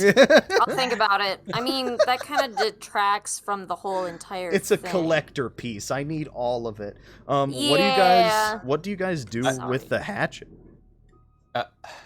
That's good. Do we need to do Okay, anything special? listen, Raven. I was asking you guys. Remember at the beginning, earlier today, or yesterday, whatever, when I said, Patience should get, comfortable with a throwing weapon of sorts. I just think it would be cool. Think about it. Look at hatchet here. is an upgrade from my A knife. hatchet. She should learn how to throw a hatchet. Come on. In all Well, I was- fairness, we Give her did see what a give her flying the hatchet can sharp do. object. Give her the sharp weapon. I mean, like, because he threw that hatchet, I blocked it with magic, Bree dodged in front of Patience, and somehow it still ended up doing damage. I It's- think it's a practical weapon. It's still sunk into Raven's shoulder. If anything, keep it for, like when she gets a little older, I guess. But honestly, if not, I'll take it. And Well, I guess- secretly throw hatchets with Patience when Raven's not around. It might What? give Patience an edge in combat. Anyways, I was asking you guys because I'm gonna be honest, I don't know a whole lot about Fae. There's nothing I'm special sorry, we have to do. you with were it. axing? Why are I'm you leaving. like Goodbye. this? Patience. Ugh. Patience. Patience. Hmm? Take the hatchet and aim for his knees. But he's. Oh, okay. Bring him down to normal person height. He's too dangerous to be left alive. All right. What would you guys like to do? I would like to raise some objections to putting the burned dead body of a Fae in my trunk. You I'm have like, to breathe. It'll be fine. Yeah, it's fine. It's You fine. guys have tent worry about it. tarps? I No, we mean, can- like, Yeah, is there just any... wrap it in a tent tarp. I mean, their tents are wrecked anyways. Just wrap it up into some shit. Well, these were your guys' tents. Yeah, so yeah. I never got to go camping. Do you guys want to camp? Do you guys just want to? All right. I I would mean, love I'll a call Cody and we can go glamping. Yay! Yeah, something that mean- you, Bree, have done very, very frequently because you're, like I said, during your hunts. are Literally, always... we can just all spend the night outside, but also like in my house. I'll make some room. I feel like we should probably finish the night out camping. We're already here. I got nothing. The little bit of Hey, as- disheveled campsite. You guys gather the frying pan back, Triple clean- s'mores. clean Yes. it off, reset your guys' fire, and begin. I imagine Raven does a little quick S'mores. with the flamethrower to get the fire back going again. Yes. A little quick spritz with the flamethrower. Also, I'm like on a high, so I'm like just reliving the moment and Yeah. just like, did you guys see that one thing? And then and then we went bam. yeah, you And then guys it was like, He's rah, going. and then rah. are telling your story. Going. I imagine after the objection of you guys do take the hatchet. I imagine after the objection of Serafin, they're probably. Part of me wants to say there isn't the thing doesn't end up in the trunk for now. You can always, I imagine Bree like fine and then like stashes it somewhere else. It's like, Oh yeah, come We we're back. got definitely taking our that back cooler with and me. we dumped it out. Yeah. Oh It's no! just kind of like sitting in it. Yeah, one of those large big ice tubs. Yeah. You guys have have him stashed away for now. Little reminder on my phone to, or maybe in my trailer I have a little cork board. Come back cork board, later. Do not let Serafin, get body out of trunk. Also, contact Wally about stuffing Bunny Man. Yeah. All right, and each of you go off, go through the rest of your night with kind of enjoying yourselves with the s'mores, the stories, retelling everything, licking your wounds metaphorically, as you guys are kind of patching each other up with the first aid kits that are brought. Because like I said, Serafin brought almost everything needed for camping, because it was like, we're doing this, and we're doing it right. And I'm like making s'mores and just be like looking back at everybody like, it's like it's camping? like this high just it's like one of the fucking like Scooby-Doo sized s'mores. Just and you guys have a great night. you guys have a fun night, kind of enjoying yourselves. We begin to pan up into the moonlight as like John Denver's Country Road starts playing. as it comes up into the moonlight, and we move on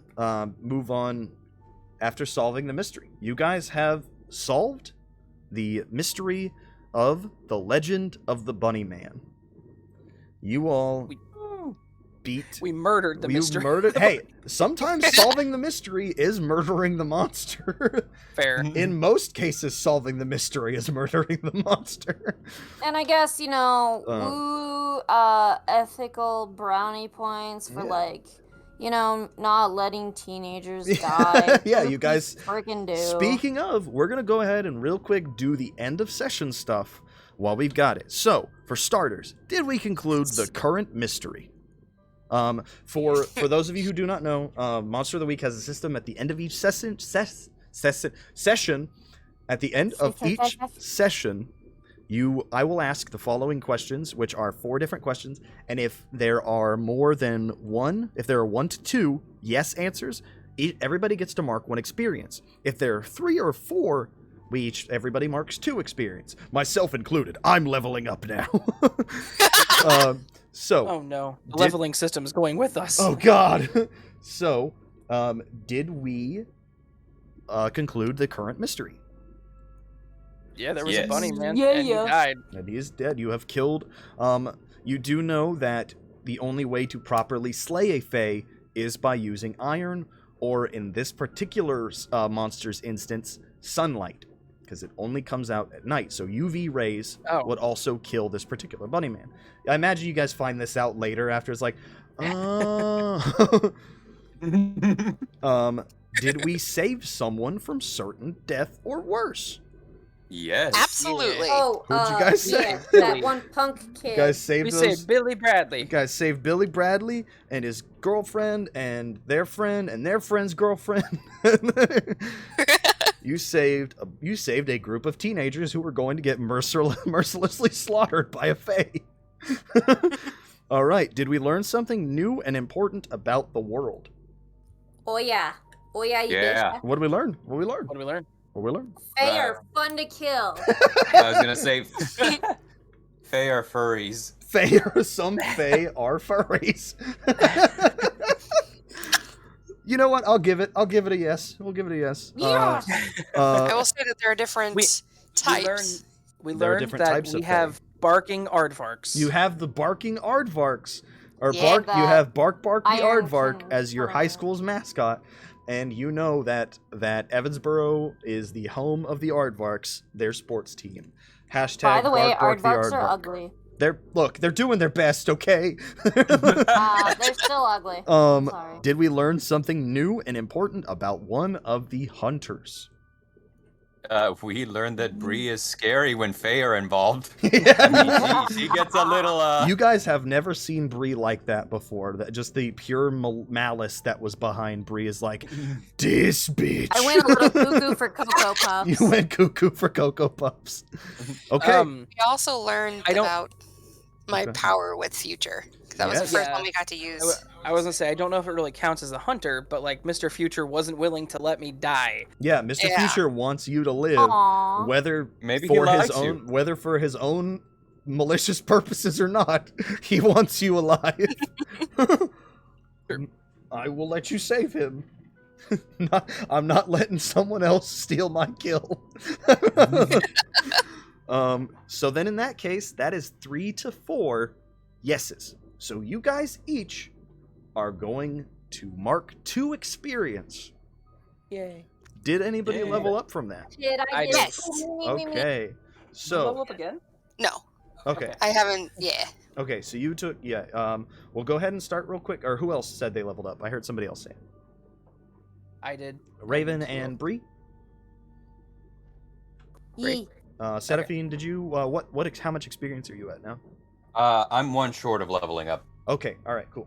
So, more than likely you'll end up leveling up next time unless you roll super well. Right.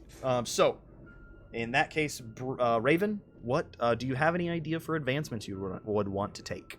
We're going to do the last bit of the advancing and the leveling up.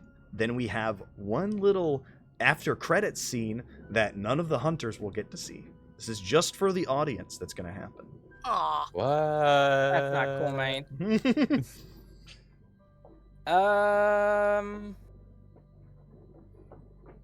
I'm looking here. Sure. I'm trying to think. I would like to get 1+ weird, so that I am not at like a negative. What am I at? Negative Sure. 1. I would like to at least have a 0.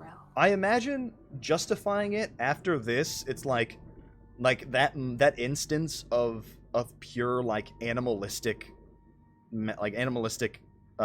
action towards this fae. It's like, all right, to act like a monster, you gotta be a monster sometimes. And yep, So you know, you will get that +1. gotta later. be weird Mhm. sometimes. I like to thematically and story wise justify some upgrades and moves. It just makes it a little bit more what's the word? You know what I'm saying. Raven. Okay. Sorry. No, you're fine. I think I would actually like to do the take another expert move. What you want? I think I'm going to take the man with the plan at the beginning of the man with the plan's where it stops. Let me take a look. Go ahead and read off the move Sure. for me. Sure. So at the beginning of each mystery, roll plus sharp 10, hold 2 on a 7 to 9, hold 1. Spend the hold to be where you need to be, prepared and ready. On a miss, the keeper holds 1. You can spend to put it in the. Nope. Basically, it looks like I get a +1 or a +2 if I succeed at the beginning of each wherever I choose.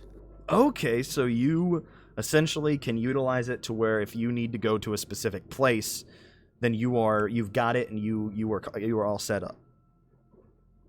Is that what I'm reading Yeah, correctly with it? spend the hold to be where you need to be, prepared and ready. Yeah, so like if we have somewhere it's one of those things where it's like we can do that kind of thing. If that makes sense. Is that how I'm reading I it? like Am it. reading I wrong? like it. I like it. You're like, okay, after staking out this mission, you've decided that you need to be we weren't exactly like we got kind of lucky in this situation, you know? Right. So next time we gotta be more precise with it. I also like that on a miss, the keeper holds 1 that they can spend to put you in a worse place, unprepared and unready. Of course you like that. It's some stuff I could use later, you know. I just feel like having 1 second. Kind of I a thought- sick I freak. thought I was gonna sneeze, I'm sorry. Oh, you're good, buddy. Sorry. I felt it and then it went away whenever I muted. I just feel like we need like you said, we were a bit lucky on this one. Yeah. Cool. I like it. I They're like all prepared. of that. So, we have concluded once more the legend of the Bunny Man. And we fade off after the moment where it panned up from the campfire playing John Denver's Country Road, because of course, Jeez. you Because reasons. yeah. I imagine Serafin brought a guitar and he's playing Wonderwall. Anyway, here's Wonderwall. And after this is over, it is the next day. You all have cleared from the campsite, taking the hatchet with you, of course, leaving the bunny man behind, so you will be able to come back later for it. So it is kind of... I imagine you guys cleaned up your campsite, so there's not like a bunch of trash left behind and stuff. Absolutely. You're not- Environmental And no You're evidence. not stuff. animals. Yeah, exactly. No witnesses. And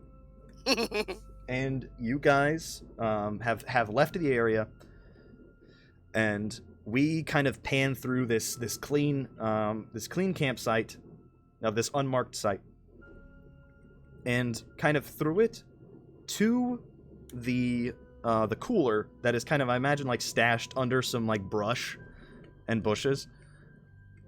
Yes. We see a pair of feet walk up to it. A pair of feet wearing these nice, very pristine black dress pants, and the same very pristine dress shoes that are walking through these woods.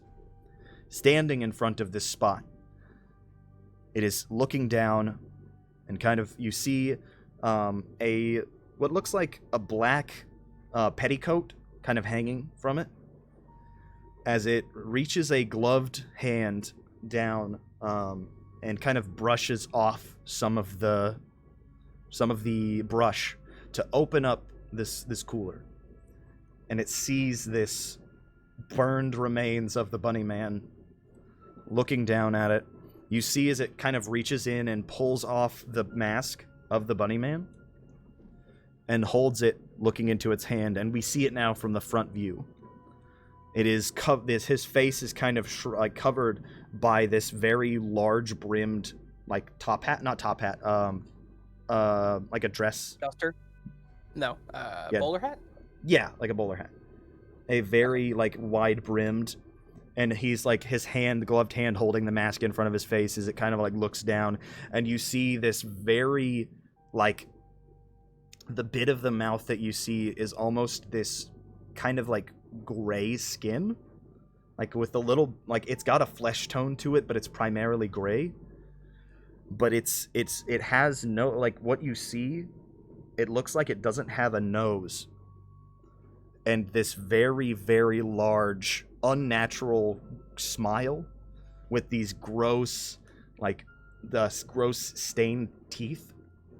Just absolutely like, it looks to be currently in absolute like amazement. And it is happy. Is what is happening as it looks on smiling onto this bunny man. And that is the end of the scene. And that is the end of tonight's tale from Evansbourogh. Remember, you guys did not see that, but everybody else at home saw that. So, thank you guys so much for coming to tonight's tale from Evansbourogh.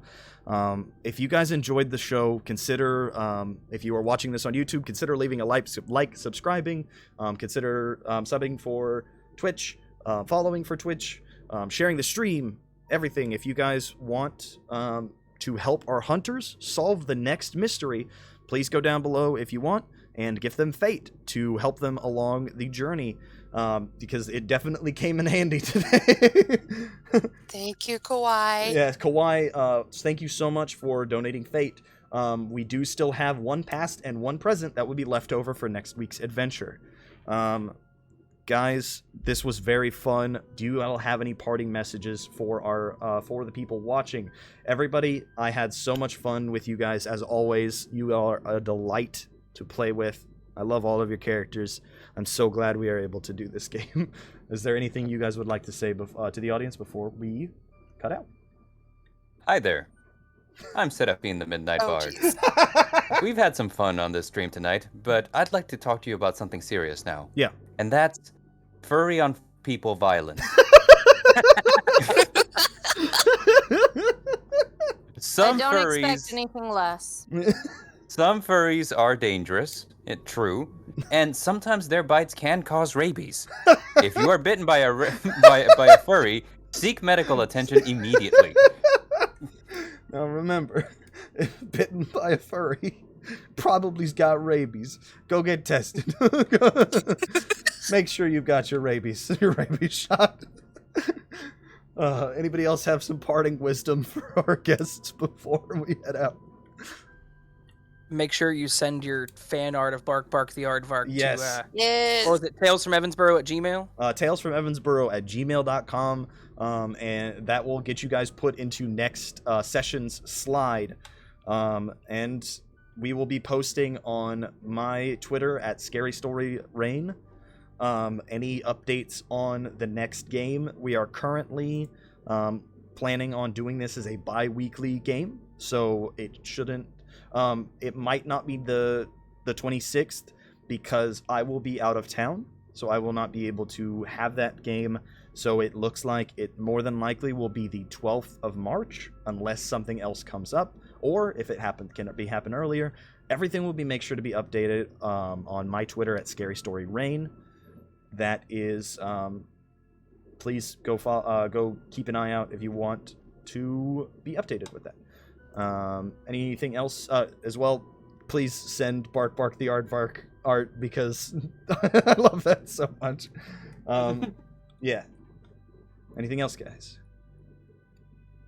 You too can prevent forest fires And just call me instead, and I'll be coming with a crowbar. Want to know how to Look, stop? the flamethrower worked. It got him away from us. Yeah, but crowbars are way more fun.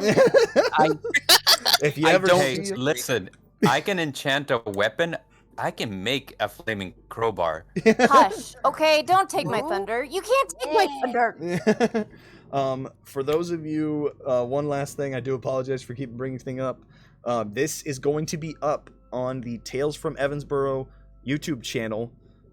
It is going to be up around 7:30. Should be normally coming out at 7:30 the 19th. This for normal will be posting on the YouTube at a week after the session streams, for you guys to rewatch this if you missed anything or just want to watch it again. It will also be available on Patreon. More than likely within the next couple of days. I'm going to see how the timing actually goes on that. We're still developing as a first-time thing. We're going to be still developing how that goes. But if you want to be able to watch the episodes earlier, consider becoming a patron. That is going to be... it is linked in the chat, as well as going to be linked down below if you are watching this on YouTube. Patience. I don't know if you've said anything yet. Do you have anything you want to say before we leave?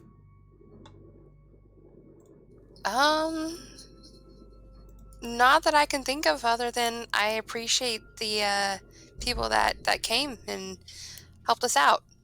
Hell yeah. All right. Yeah, you guys as well, everybody watching, like, we appreciate you all so much. This was so fun getting to see your guys's... Oh. I went to the YouTube channel and it started playing the trailer. I forgot the auto there. That should I love the trailer. That should That's be the link. Yes. That should be the link there in the chat for the YouTube, for you guys to watch. I have one more thing, by the way. Yeah, what you got? Thank you again, Stormy, for putting all of this together. You did all the hard Yes. work. Yeah, You man, are thank the you. one that's like carrying us. We're just being goofballs. You're the one that's doing all the hard work. We're And all I for goofballs sure here. have never ever done like an RPG before, and I'm like absolutely in love with this. And I think you are definitely helping make this like a hell of a fun time. Honestly, Thank you, Absolutely guys. agree. Thank you guys. I appreciate that a lot. This is one of my favorite RPGs. I absolutely love this. Streamlabs being a bastard again. But I very much love Monster of the Week. It's one of my favorite games, if not probably my favorite RPG. And I am glad that I get to play it with you guys, you very talented people. And yeah, I appreciate every one of you so much, and thank you guys for being a part of this. And with that, everyone, I think it is time that we send off for the night. So all of you who are watching, please have a wonderful night, and we hope to see you all in the next tale, if of course we all survive. Have a wonderful night, everybody. Thank you so much.